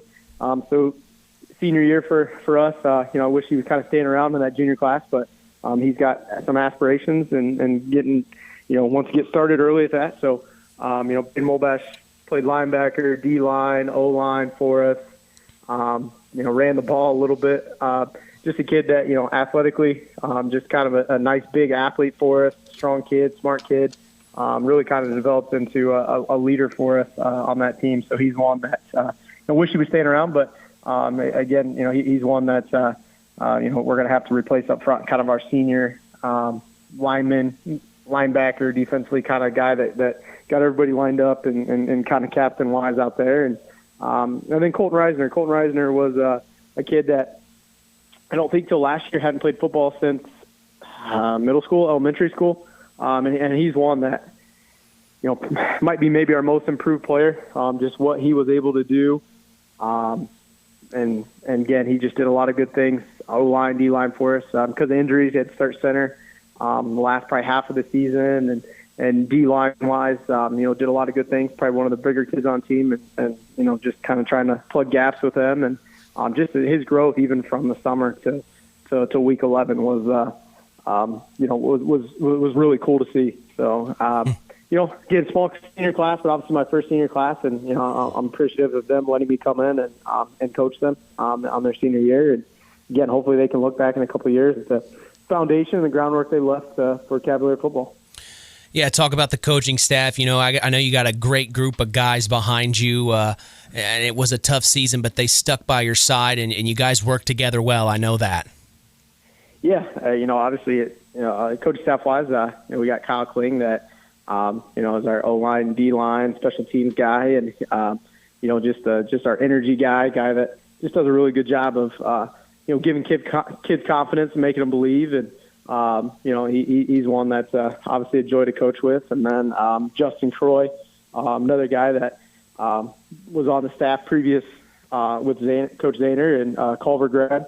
And, somebody that, kind of gave a lot more kind of responsibility to and things and stepped up and did a good job for us kind of on the defensive side and taking the steps as, kind of being a younger coach and next step of what it takes to, be a varsity football coach. So that was, good to see. And then, we had two newcomers, but two Culver grads, and Colin Stevens was a, sectional quarterback winner for Coach Andy Thomas. And, Colin did a tremendous job for his first year, and did a really good job with Jonas and our DBs, and a lot of the growth that you kind of saw throughout the season with Jonas was a lot of credit to Colin. So we're really excited to get him on staff, and then rounded out our staff with Austin Zahner Reno, as we call him. Again, 2 years ago he was in the uniform, so played with these guys. So a lot of our kids obviously have a lot of respect for Reno, and that was nice to have. He's tall.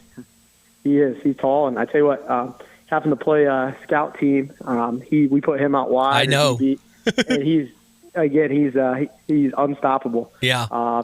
He's just got some great hands for as big as he is, and I don't know what his uncle was doing, wasting him by playing center. He probably should have been tight end for him. So, but he did a great job for us. And then we had Stephen Pugh kind of volunteered for us as well. So he graduated last year, and he come around when he could. He's up working in the union, I believe, construction carpenters union, and he's kind of all over the place and shows up for practice and kind of was our stats guy. So a lot of youth, a lot of Culver grads on our staff, but I thought we did a really good job kind of finding cohesion of the staff very quickly. And again, they're fun to coach with, and you probably spend maybe more time with them than you do your family. So obviously, you got to love who you're coaching with, and we do. And again, I think we're already talking about off-season stuff and looking forward to that. I mean, it's not one of those where season's over, can't wait to get away from each other. It's okay, season's over.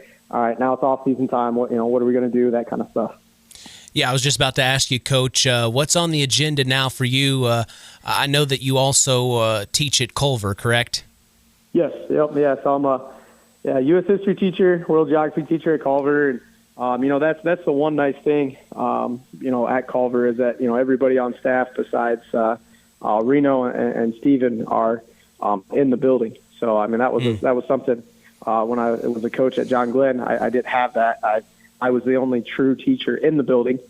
So that was a little bit different and kind of made the life difficult at times. And, that's the nice thing at Culver is, our whole staff is there and see the kids every day. We're around the kids and, we're all in the same same work schedule for practices and breaks and things like that. So, yeah, we'll come back Monday. We'll turn the pads in. We'll do off-season interviews. We'll send kids off to their winter sports, and guys that aren't in winter sports and not in a weights class, and we'll get in the weight room and get after it. And again, just kind of put our heads down and go to work, and hopefully, just keep getting better. Coach, it was an honor to be able to broadcast your games as well as interview you. I always say I appreciate the access. It really means a lot. And then also allowing me to interview you for social media to hype up the game and hope people come or also tune in online. Just really great to get to know you and your coaching staff. I know I was kind of busting Coach Kling's chops in the season preview show, but I really hope he's listening because him and along with the other coaches, every time I'd come to your guys' practice, it would make me think, man, why didn't I play? Why didn't I play football? And Coach Kling was a guy just watching out in practice. I just felt like, man, I'd have loved to play for him. And I just feel like you guys have the right pieces in place. I hate that it has to end like this, but thank you so much for everything, Coach. It just really means a lot. No, thank you. Like I said, we appreciate all the kind words and all the access and what we have. With you guys in WKVI. I mean, it's obviously special. I mean, there's a lot of people that wait their Saturday mornings to hear the sports line and all the different things. And hopefully the local schools can keep it rolling here and give you guys some more things to keep broadcasting and talking about and keep the excitement around here. And one last thing too, I do want to say is that our whole Culver Community School Corporation is with our new HNAC member for next year in South Central. I don't know if you guys know, but South Central tragically lost a football player a couple days ago to a car accident, which is obviously just a horrible, terrible thing to even think about and have to deal with. So our thoughts and prayers goes out with the South Central School Corporation and the kid's family and friends, and it's nothing you like hearing and just a terrible thing. Yeah. Absolutely, Coach. Appreciate you mentioning that. Thank you so much. But, Coach, man, we're going to see you on Thursday probably. I'm doing my first basketball game there in Culver. I'm excited to see the new John R. Nelson Gymnasium. Yeah, it's pretty sweet. So, yeah, we're excited for it. And, it's a pretty cool thing. So, hopefully we can start off with a W, and we'll look forward to seeing you. I'm sure I'll talk to you. All right, Coach, thanks for everything the last 10 weeks. It means a lot, and good luck in the future. We'll be here for you, and we'll be talking to you soon. All right, thank you. Appreciate everything. All right, that's head coach of the Culver Cavaliers, Austin Foust, here on the Saturday Sports Line. Tough finish for the Culver Cavs, but a lot was gained.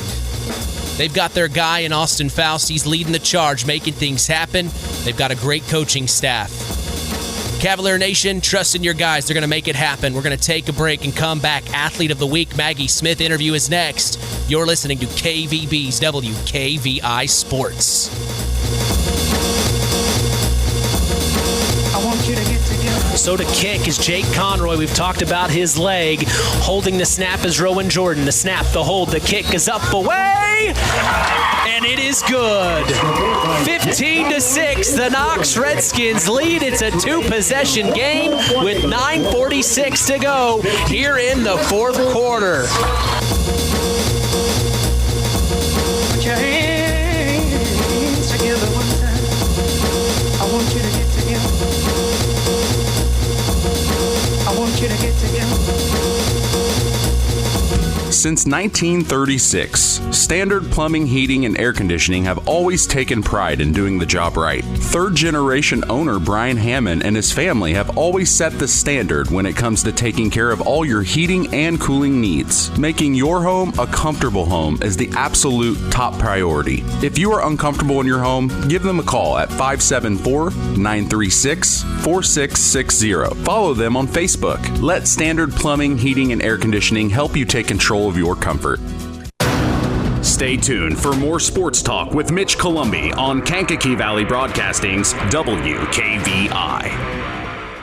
At First Farmers Bank and Trust, we know that when agriculture thrives, we all do. It's the heart and grit of our agricultural communities that keep the crops coming in and the livestock cared for. Hi, I'm Isaac Blue, your ag lender at First Farmers here in Knox and North Judson. Thank you for all your hard work. And when you're ready to talk about taking your ag operation to the next level, come by for a visit. Let's harvest success together.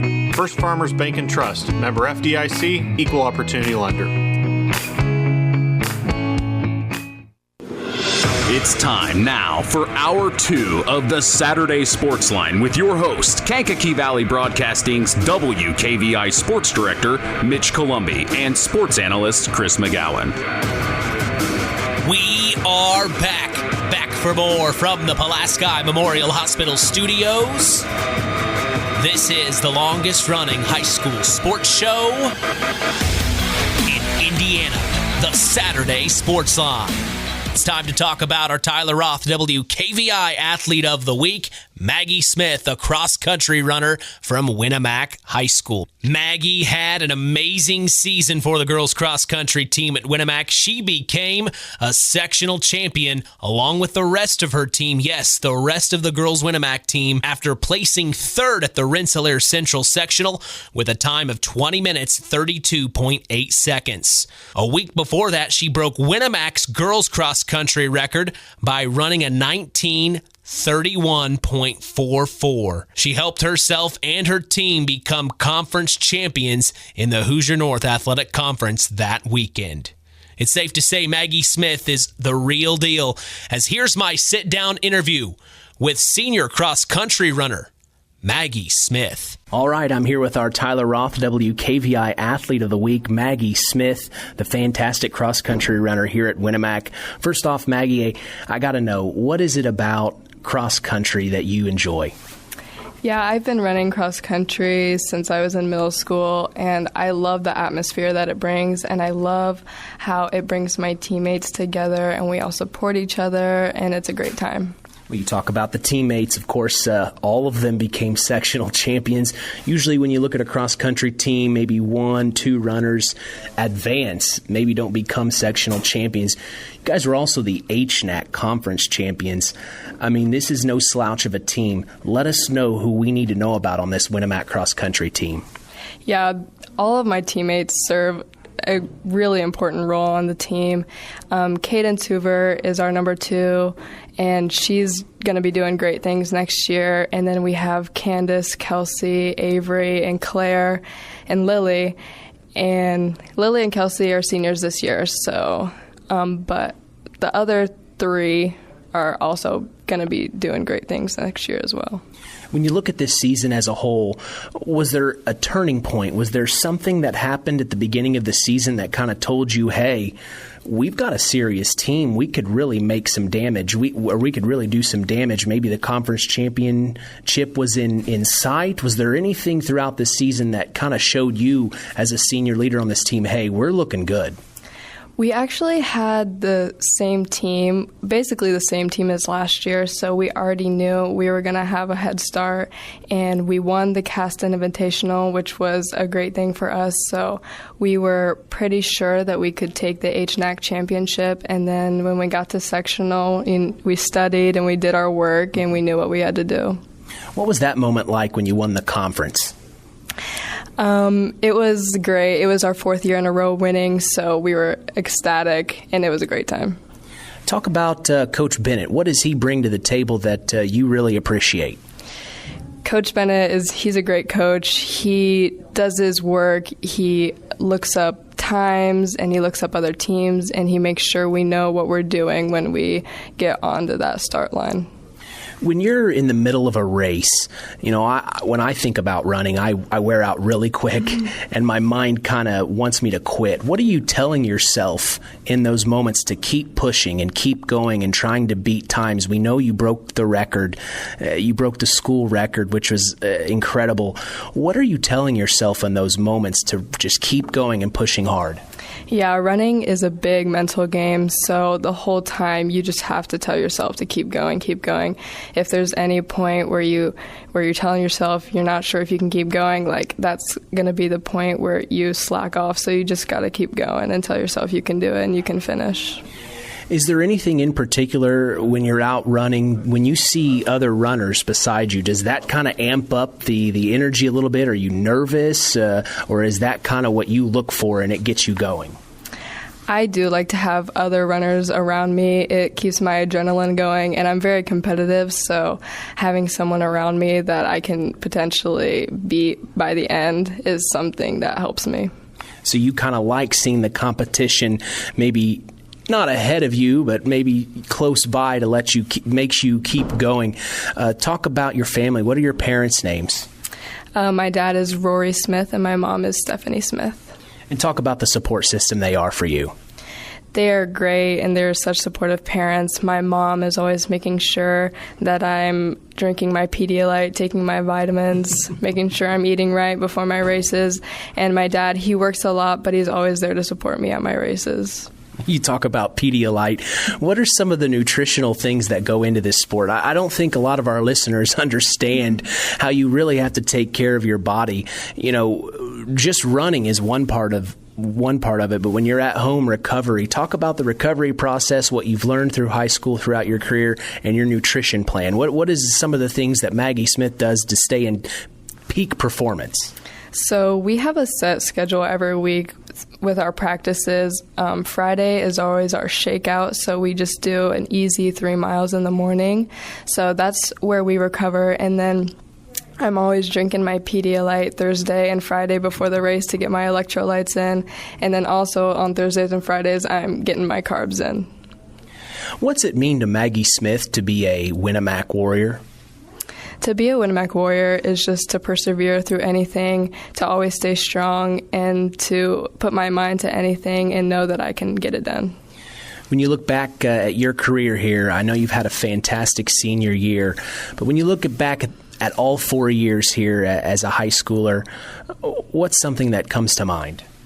Yeah, I think I've come a really long way. I started off my first 2 years, I was a 3-sport athlete, and then my last 2 years I've been a 5-sport athlete. So I love staying busy, and I'm always working hard and just putting my mind to the things that I want and getting them done.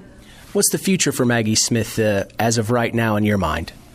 So I would like to attend a 4-year university and run track and cross country. My major is undecided, though. Any schools that you're looking at potentially? Right now I'm looking at the University of Southern Indiana and Marian University of Indianapolis. So not only are you hoping to continue your athletic career, you want to stay busy, it sounds like, for the foreseeable future. Well, congratulations on being named our Tyler Roth WKVI Athlete of the Week. Is there anyone you'd like to say hello to? I'd like to say hi to my mom and dad. Hi. Thank you so much for your time, Maggie. Congratulations and good luck in the future. Thank you. Well, I want to thank Maggie for her time. Very good interview. Also, big time shout out to Athletic Director Brian Leverins for helping me set that interview up. But hey, we aren't done talking about this cross-country team from Winamac, as I had a chance to catch up with the sectional champions. That's on the other side of the break. Don't go anywhere. You're listening to Kankakee Valley Broadcasting's WKVI. Won't catch this twice. Yeah. Zoom. They lead by 2, 8-6. They're in the red zone, hoping to put 6 more on the board. McLaughlin from shotgun takes the snap, keeps it himself up the right side, uses the block, and he's going to get the touchdown. Miles McLaughlin, 6 more points. Book it.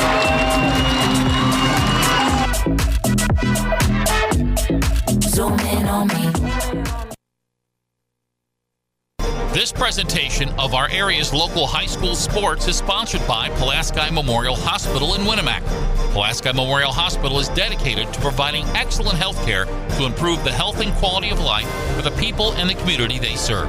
They will meet the community's needs and exceed their expectations by creating the best possible health care experience. For more information of the services they provide, call 946-2100. Now let's return to more of the Saturday Sports Line with WKVI Sports Director Mitch Columbi. Back from the Pulaski Memorial Hospital studios. Hope you're enjoying your weekend. We so appreciate you tuning into the Saturday Sports Line each weekend. This is, of course, the longest running high school sports show in Indiana, thanks to our very own Harold Welter. What Harold started all those years ago, man, something special. Not everybody in the area can get something like this. And hey, I am so proud to be part of that history as we are continuing the tradition. We talked with Maggie Smith before the break. Of course, she was our Tyler Roth WKVI Athlete of the Week. Great interview that was. She also sat with us for this next interview as we sat down and talked with the girls cross country team at Winamac. Of course, all 7 runners became sectional champions. Unbelievable. Here's my sit-down interview with the Winamac girls cross-country team. All right, I'm here with the girls cross-country team from Winamac, the sectional champion cross-country team. We've got Lily Bennett, Maggie Smith, and Kelsey Wagner. We'll start with Kelsey first. I know it's an individual sport, but the whole team was able to become a sectional champions. That's got to be exhilarating for you. But from an individual standpoint, what is it about cross-country, Kelsey, that you enjoy? I just love pushing myself individually and encouraging myself to keep going during a run, and the team helps out a lot with that. Yeah, let's talk to you, Lily. What is it about cross country that you enjoy? I know your dad, Adam Bennett, is the head coach. What's that like, but also what is it like running on this cross country team? Well, it's been fun hanging out with my dad at practices and meets, and I just feel like we're a tight family together. Maggie, we also know that you're our Tyler Roth WKVI Athlete of the Week this week. But speaking on behalf of the team, what do you think was so special about this year's girls cross-country team here at Winamac? Our team, we're just really close. We're all such great friends, and we all push each other to do our best in every race. What is it about cross-country that you enjoy, Maggie? I've been running since middle school, and it's taught me so many things in the sport and in life, and I love it. Kelsey, talk about some of the other individuals on this cross-country team. I know the other 4 weren't able to be here this afternoon, but if you wouldn't mind, share with us those names. Claire Goodman, Avery Wagner, Candace Croft, and Cadence Hoover. Talk about what they provide to the team that you have really appreciated this year. Candace Croft and Avery Wagner are very energetic, and they're always fighting in a playful way, and it brings up the team's spirit and energy. And then Claire Goodman and Cadence Hoover, they're both they're like silent supporters, and they're very important. They push us silently.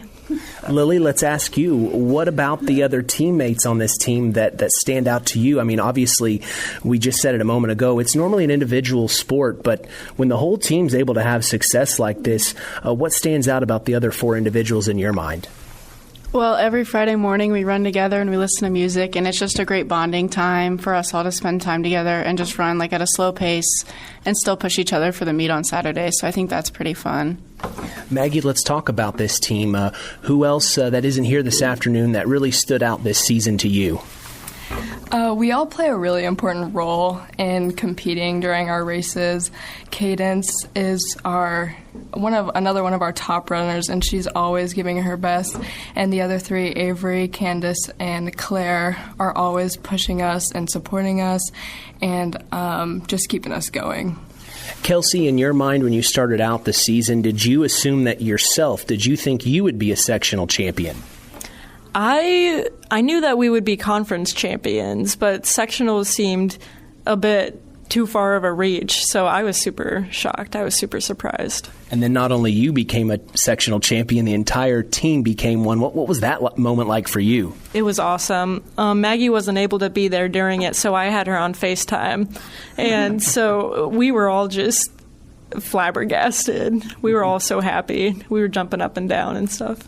Lily, I'll ask you, were you expecting to be a sectional champion yourself this season? Not really. I thought we moved to a different sectional, so I was a little bit nervous about the competition, and Kankakee Valley was pretty good, so we were a little nervous about them, but I'm glad we were. It was exciting for everybody. Maggie, was a sectional championship on your list of to-dos here?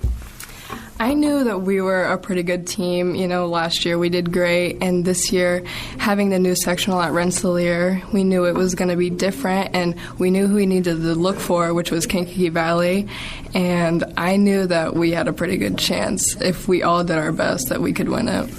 Lily, I'll come back to you real quick. You get to go home with your dad. He's the head coach. What are some of the things that he's saying at home? I mean, obviously, it must be carrying over to you and then you to your friends here onto the team. It just seems like from talking with him and now talking with you three, it seems like a sisterhood, maybe a little bit of a family. One of his biggest sayings is, look where you want your tire to go, and I think that that's a big motivational thing for us all as a team, so I would say that for sure.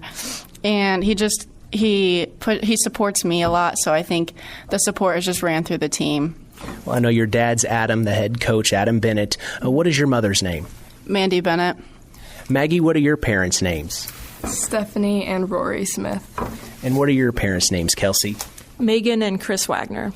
And talk about the support system that they are for you. I'm sure they were very excited when they found out you were a champion. Yeah, running's been in my family for a long time, and my family's always been there to help me nutrition-wise and support-wise, and it all came together at that sectional championship, and it was wonderful.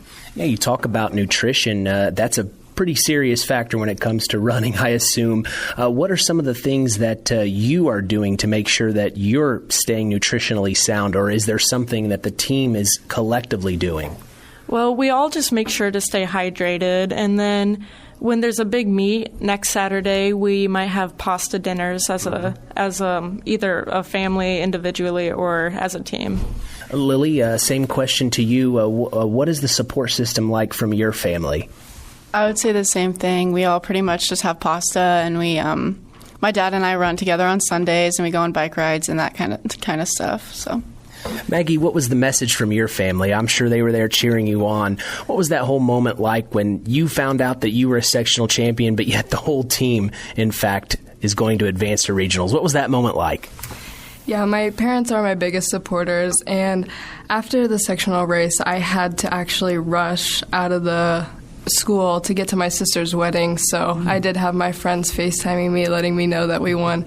So my mom was super happy, my dad was super happy, and I was happy that I was able to be there with my sister and know that my cross-country team won.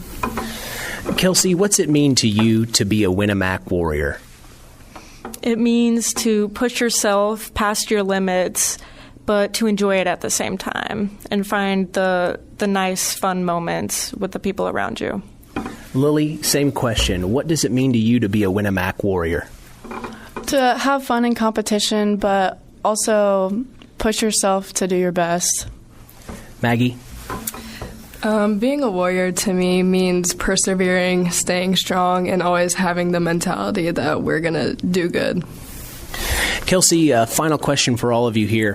What do you think that this taught maybe the team, or what do you think this sectional championship showed the school, maybe the future of cross country here? What in your mind do you think what you guys achieved may do for the future cross country teams? It shows that even if your team is a little small, or even if you're like a bit of an underdog in the eyes of other people, you still have the possibility to push past your limits and win. Lily, what do you think this sectional championship means to the school corporation as a whole and for the future cross-country teams? Even though we're a smaller school, I still feel like we're able to accomplish things, especially in an unclassed sport. I feel like we were able to show that size of the school doesn't really matter if you're competing. Maggie, what do you hope this sectional championship showed the future runners here at Winamac? Yeah, I've always wanted to make cross-country like a better-known sport, and especially for the younger athletes, I want them to be able to enjoy running and join the cross-country team, and I just hope that our cross-country team continues to grow and have a lot of supporters. Do you play any other sports here at Winamac, Maggie? Yes, I play 4 other sports, actually. I play golf, basketball, softball, and I run track. Do you play any other sports here at Winamac, Kelsey? I run track. And Lily? I play basketball, I cheer, and I run track. So you guys are very busy throughout the year. If there's one message that you could leave this interview out on, what you hope to accomplish the rest of this year in athletics, what mark do you want to leave this year as an athlete here at Winamac? I want to give everyone a space to have fun and to just enjoy the moments and not be stressed out all the time, to just have fun in the moment. How do you want this year to play out, not just in cross country, Lily, but the other sports that you're playing as well? Well, I would just like everyone to have fun in the competition and grow as a team and support as our sports continue to grow and get better. Maggie, when do you find time to sleep? Four sports is incredible. What do you hope you're able to? This is your senior year. How do you want to leave Winamac here in the spring? I just want to show students that they can do and try whatever they want, and if they put their minds to it, they can achieve anything. Well, ladies, I appreciate your time. Congratulations on being sectional champions, and good luck in the future. Thank you. Well, Warrior Nation has got a lot to be proud about, as not only did the girls cross country team become sectional champions, along with Maggie Smith becoming the Tyler Roth WKVI Athlete of the Week, Bianca Huizar became a sectional champion. You may remember that name, as she was our first Tyler Roth WKVI Athlete of the Week interview of the year. We also caught up with her, and that interview plays after the break. You're listening to Kankakee Valley Broadcasting's WKVI. I'm howling for you.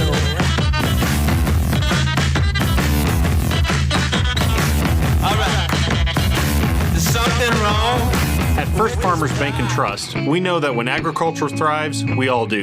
It's the heart and grit of our agricultural communities that keep the crops coming in and the livestock cared for. Hi, I'm Isaac Blue, your ag lender at First Farmers here in Knox and North Judson. Thank you for all your hard work. And when you're ready to talk about taking your ag operation to the next level, come by for a visit. Let's harvest success together.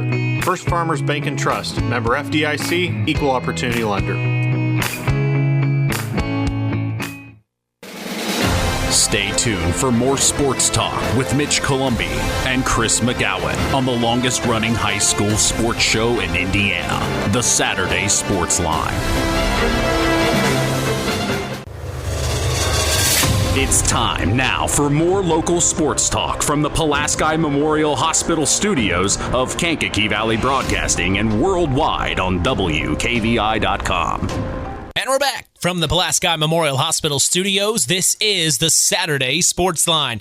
We're talking all Winamac right now as we are saluting the sectional champions. We just spoke with the Winamac cross country team, the girls Winamac cross country team. All 7 runners became sectional champions. Unbelievable. We also have another Winamac Warrior that became a sectional champion, and we know her well. It's Winamac girls golfer Bianca Huizar. We talked with her earlier on in the year. Of course, she was our Tyler Roth WKVI Athlete of the Week to start our 2023-2024 season. She talks about the season as a whole, what led up to her sectional run, and how she became a champion. Here's my sit-down interview with Winamac girls golf star Bianca Huizar. All right, I'm here with Bianca Huizar, the outright sectional champion in golf here at Winamac. Congratulations. We are saluting you, Bianca. Of course, we talked to you first week in the fall as you were our Tyler Roth WKVI Athlete of the Week to start the year. Now here we are catching up with you. What's changed since we last talked? I guess you're a sectional champion. How's that make you feel, Bianca? That definitely makes me feel very happy and proud of all the work that I've put in throughout the year, and basically not much has changed. I've just kind of also opened up more options to what I'm going to do after high school like I did last time, and also just was putting in the work that I was since the beginning. And from talking to you last time, golf is definitely your sport. It sounds like from what I talked to you a minute ago, you are on the track team, but golf is where your heart's at. Yeah, definitely. Golf is where I'm very happy. And you're looking at playing golf at the next level. You said you have a couple of schools interested in you. You mind sharing with us who those schools are? Yeah, so I think that I'm looking at Holy Cross to either play golf at, because they also have the major that I want to pursue there. And same thing with Purdue. If I could either go on as a walk-on or possibly be on the starting team would be awesome. So yeah, either Holy Cross or Purdue. What is your major that you're looking to do?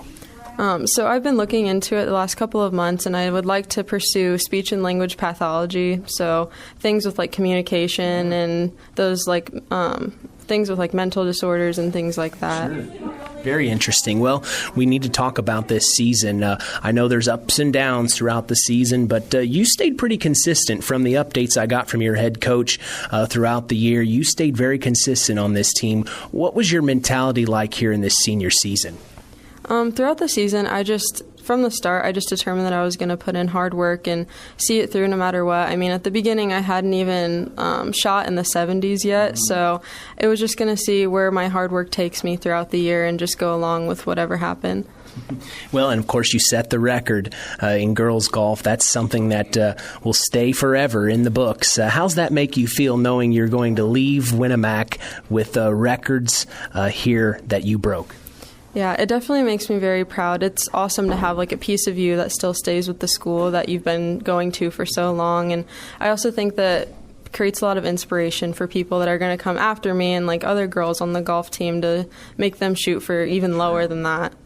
Well, I know you had other individuals on this golf team. We talked about it in our Athlete of the Week interview earlier on in the year, but what was something that happened since we've talked that really surprised you, that stuck out on this golf team, maybe for the future of Winamac golf? I think that us as a team this year really worked well together, and that we all put in good work like throughout the season and through our practices. And so having like half the team left behind, obviously since half of us are seniors and half of us aren't, I believe that like work ethic that we had going throughout the year is going to stay with Winamac for a long time after this.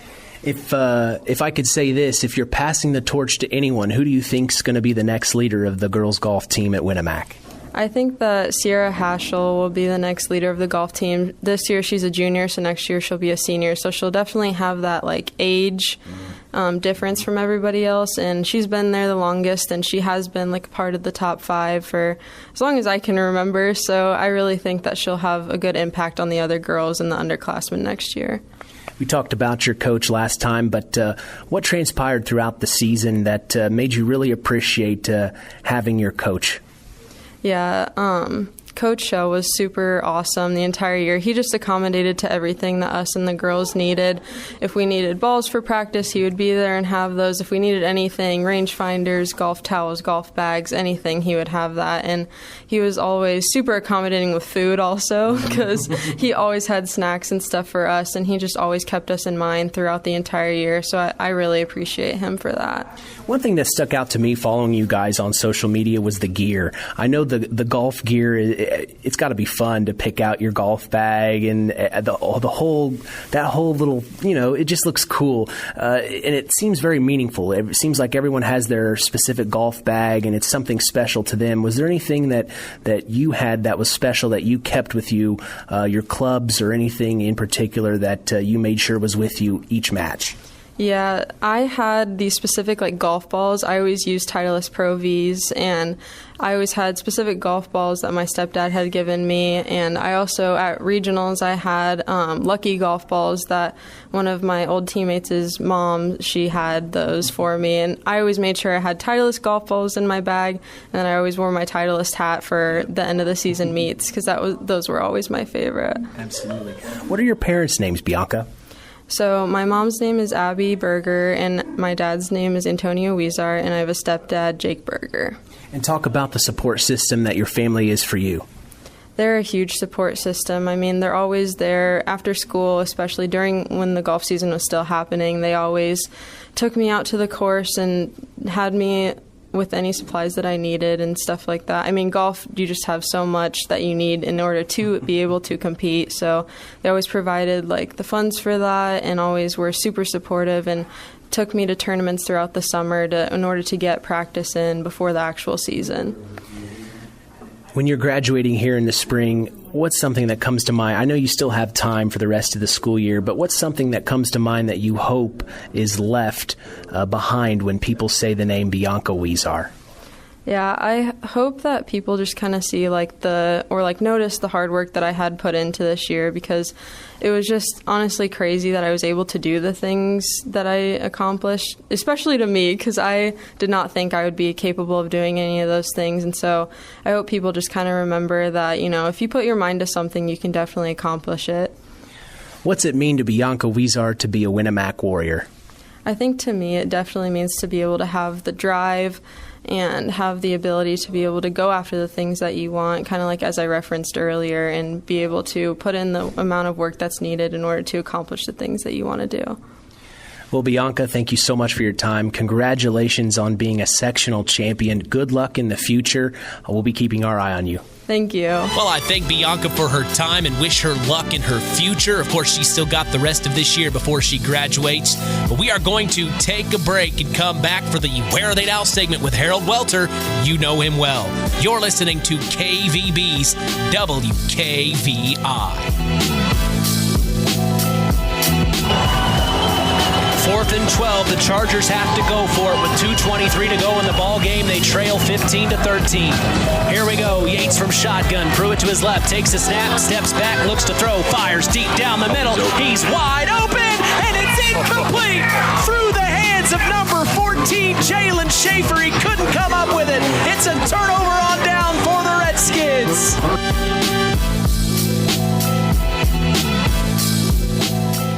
Since 1936, Standard Plumbing, Heating, and Air Conditioning have always taken pride in doing the job right. Third-generation owner Brian Hammond and his family have always set the standard when it comes to taking care of all your heating and cooling needs. Making your home a comfortable home is the absolute top priority. If you are uncomfortable in your home, give them a call at 574-936-4660. Follow them on Facebook. Let Standard Plumbing, Heating, and Air Conditioning help you take control of your comfort. Stay tuned for more sports talk with Mitch Columbi on Kankakee Valley Broadcasting's WKVI. It's time now for Where Are They Now? A look back at more than a half century of local high school sports coverage on Kankakee Valley Broadcasting's WKVI. Today's program is brought to you by Osborne's Mini Mart in Knox. Now let's meet one of the local high school sports figures from more than 50 years of WKVI sports and find out where are they now? As we look back on more than 50 years of broadcasting high school sports in the Kankakee Valley here on WKVI, it comes down to the people that we have been able to meet and get to know.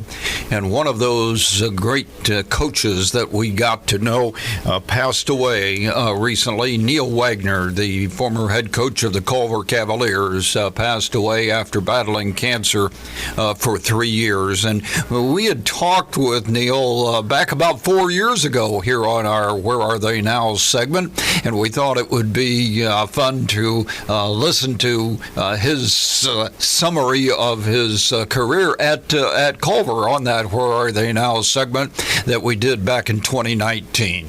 Well, I want to go back and talk about the 5 years you spent as the head football coach of the Culver Cavaliers. And I distinctly remember the first conversation you and I ever had.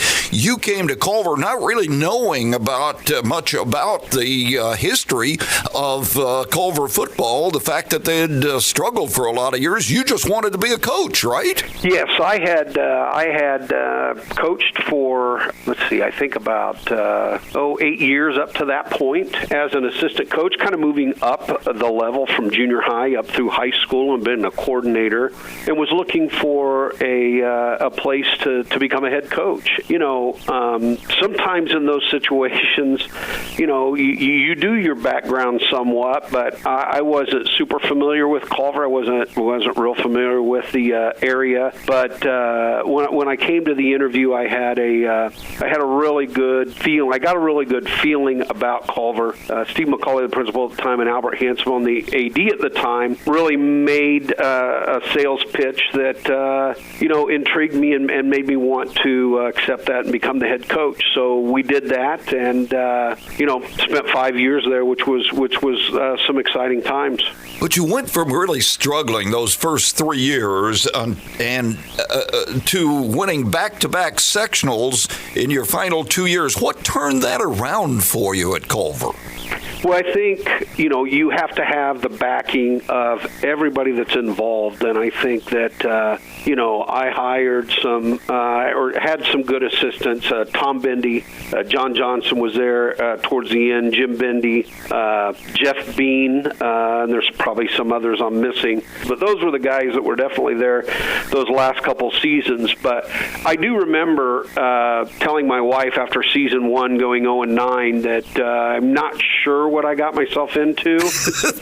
But yeah, I could see what was going on at the junior high level. I knew there was a commitment to the program, and I just felt like if we put some things in place and we could get people to buy in, that that was going to be the key to success, and obviously that's what happened, because to go 8-5 and 8-5 and win the school's first sectional titles was very exciting, and I mean that's just the credit goes to many different people, and especially those assistants and the players that bought in and said, hey, these are the things that we can do to be successful, and I think that all went into that.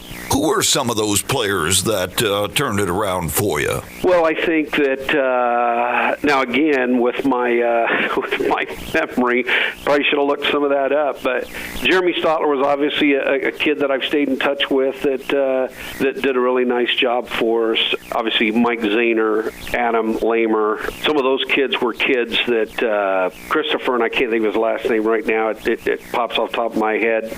Was our quarterback at the time, and Chris Carlson. Those were kids that really they bought in. They were team players. Two quick stories about that. Those especially those last 2 years was Christopher, our quarterback, was he was very, very intelligent. He understood the game, and there were a few times in practice. I can remember one time in practice that I called the play. I called a play off my sheet, and obviously didn't use the right formation for the right play, and he goes into the huddle and he corrects it for me. Doesn't say anything to anybody. Kind of looks back like, I got your back, and so that was really neat. And then I can remember. I think we were preparing in one of the sectional for one of the sectional games, and it's a long season when you go through and you're winning in the postseason, and we were getting a little ragged at practice, and there was a point where it was right on the verge that I was going to step in and really have kind of a lecture with the whole team about our practice. And the next thing I knew, Mike Zahner cut me off before I could say anything. He stepped forward and really gave the guys a speech about what we should be doing well and how hard we should be practicing at time. And when you've got players like that are leading, it becomes so much easier for a head coach. Well, of course, Mike ended up being a North Indiana All-Star his senior year. Yeah, and that was what was really fun about that was I was picked to be an assistant on that staff that year. So he and I spent the week down in Indy. And one of the things that they always talked about at that time when they choose that team, there are so many 1A players that have to be involved in that. And, the question was, would 1A players hold up in an all-star game like that when they're playing with kids that are playing at 5A and now 6A schools? I got to coach the offensive line in that game, and Mike played offensive line, and he clearly held his own. It was just a joy to be able to experience that with one of your players. Well, I know you and Mike still stay in touch. You usually make it to at least one Culver game during the year. What made him so effective as a player? Oh, I think just he had that desire to be successful. I mean, he and along with all of those other groups that came through right then, they were, they had that desire to do well, and I just think that drive to be the best that he could be. He was good size at that time. I mean, a couple of those kids were good size kids for a 1A school, but he obviously had some skill as well. But his his desire and his passion to play well and be good was something that I think he still has to this day. I do try to get up and watch him. I caught him a couple games when he was at Rochester and try to pick a game where we're on the road and I don't necessarily have to go to the game so that I can go watch him. And his love and his passion for the game and for the kids, heads and shoulders above where I was, and I think that shows. And I think that's what led him to be a great player and what's leading him to be a great leader of that team now. Going back to those 5 years you were at Culver, what game do you remember most fondly? Well, one of them would have to be the first win as a head coach when we beat Knox. And probably what was more satisfying was that very next weekend after we won that game, we traveled to Jimtown. So after we had that win, you trade the film and those guys see it. And, Bill Sharp was one of those guys who kind of took me under his wing and had a lot of good things to say and good ideas and suggestions. But when we got off the bus and made it out onto the field, for their coaches to come across and congratulate us and tell us what a good job we did, I think that sometimes you need that validation that, hey, the things that we're doing will work if we stick to it and we're persistent with it. And so that was obviously a big deal. I would say a 3-game stretch. I mean, in 99, I know that we played Whiting at home and we watched them on film, and we had known in previous years that they had been pretty successful. And so, but we were coming off of a pretty decent, we finished the regular season 5-4. So we drew Whiting at home, and there was a point in the game where it was 0-0 and we really needed something to happen, and we moved Stotler to the fullback position, and he busted a trap for a score, and that kind of got us going. And so then as the bracket fell, we ended up playing then River Forest at home, and then we ended up playing LaVille at home for the sectional championship, who we had beaten the last game of the season, so to have to play them twice. And I just think that, my father-in-law said, it's interesting from your first year to that 99 season when you see the crowd and the people, and I just think that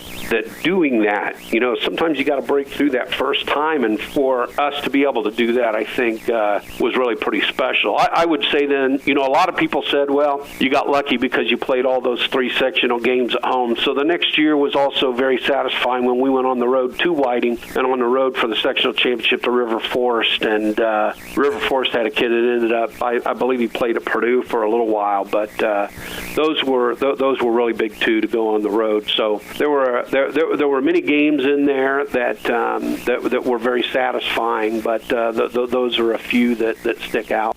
We're talking with Neil Wagner. This is a conversation we had with Neil back in 2019, and we wanted to rebroadcast this. Neil passed away a few days ago after a long battle with cancer, and he was one of the truly great coaches and great men that we had an opportunity to get to know here at WKVI. So we want to continue that conversation we had 4 years ago. Need a game plan that has your day covered from tip-off to the buzzer? Osborne's Mini Mart in Knox has you covered. Whether you like to start out with a caffeinated full-court press or control the tempo with a Subway breakfast flatbread, Osborne's Mini Mart has what you need. Don't get trapped in the corner with an empty stomach. Call a quick timeout and get 2 hot dogs. Visit Osborne's Mini Mart in Knox at the corner of US 35 and Highway 8 East to guarantee you win the day. We're replaying an interview we did with Neil Wagner several years ago here on the Where Are They Now segment when he was a principal at Lafayette Central Catholic after he had had a lot of success as a football coach at Culver High School. So he passed away a few weeks ago, and a great loss. Not only an outstanding coach, but an outstanding human being that we had the opportunity to get to know. So this was the conversation that we had with him back in 2019. And, of course, Central Catholic, you were never able to beat them as a coach, were you?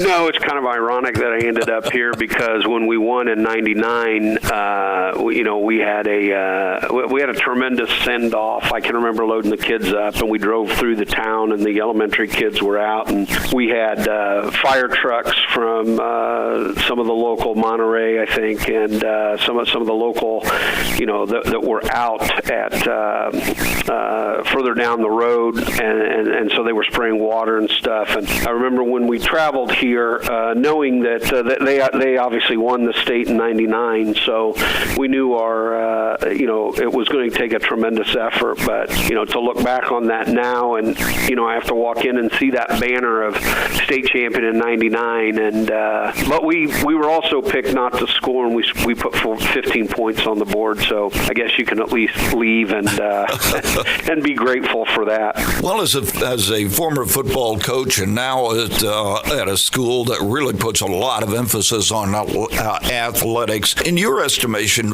what do kids gain from playing high school sports that can help them later in life? Well, as I tried to talk to our students back then, our athletes and our players, that life is going to be full of highs and lows. I think athletics can help you fight through some of those things. I think that the discipline that it takes to work together as a group. You're going to. We talk to our kids even today about what it means to be a good teammate, because that's what it's going to mean to be a good employee. If you're going to obviously grow to that point where you're going to lead people as well, you've got to be able to fit in and work as one unit. So I think when you take the academics and you apply it to athletics and the things that go into that, I just think there are so many life lessons. Sometimes I think football, not that it's any better than anything else, but in August when you're putting those pads on and that helmet on, and you're sweating and it's hot, and it would be easy to quit. Hopefully what they're learning is the skills to continue to move forward, doing the best that they can, improving each and every day, and hopefully that will lead them to a successful life.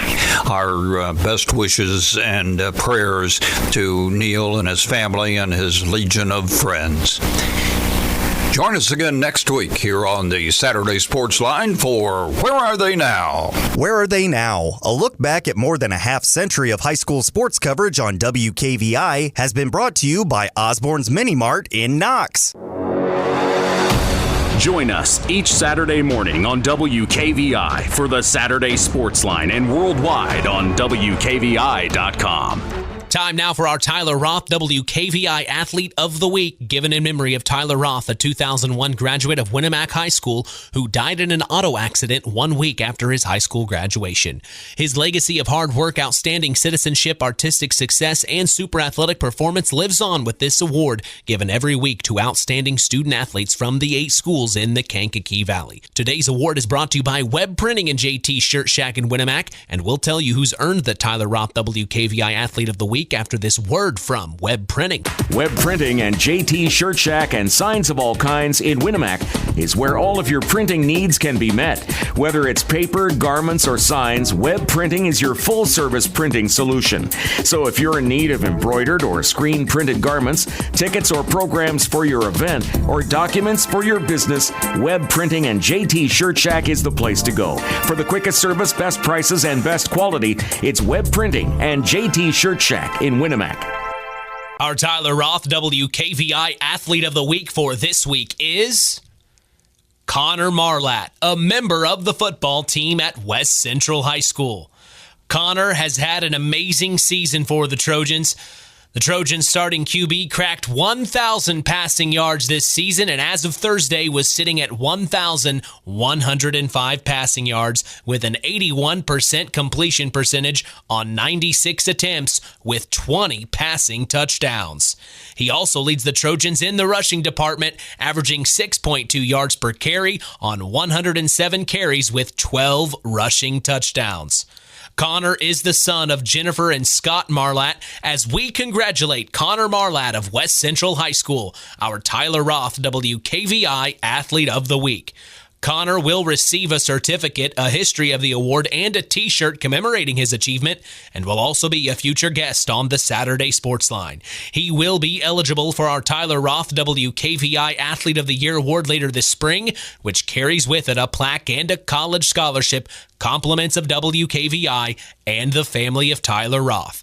The Tyler Roth WKVI Athlete of the Week is brought to you by Web Printing and JT Shirt Shack in Winamac. I'll make sure to meet up with Mr. Marlatt this week, as that is going to wrap things up for us. Another Saturday Sports Line in the books. Hey, stand by this coming Thursday. We will be broadcasting our first basketball game as the South Central Lady Satellites travel to Culver. We're going to check out the new digs at John R. Nelson Gymnasium. Of course, that got completely refurbished. Very excited to see how John R. Nelson looks this year, as we will be going live at 6:30 p.m. Eastern, 5:30 p.m. Central, right here on 99.3 FM and WKVI.com. Of course, we came out with our 2023-2024 basketball schedule. You can catch a glimpse at that on all of our social media sites, on Instagram at WKVI Sports, on X, formerly Twitter at KVB Sports, and on Facebook at Sports to the Max for all Kankakee Valley Broadcasting sports content. You enjoy your weekend. Until Monday, you take care. I'm Mitch Columbi. The tradition continues.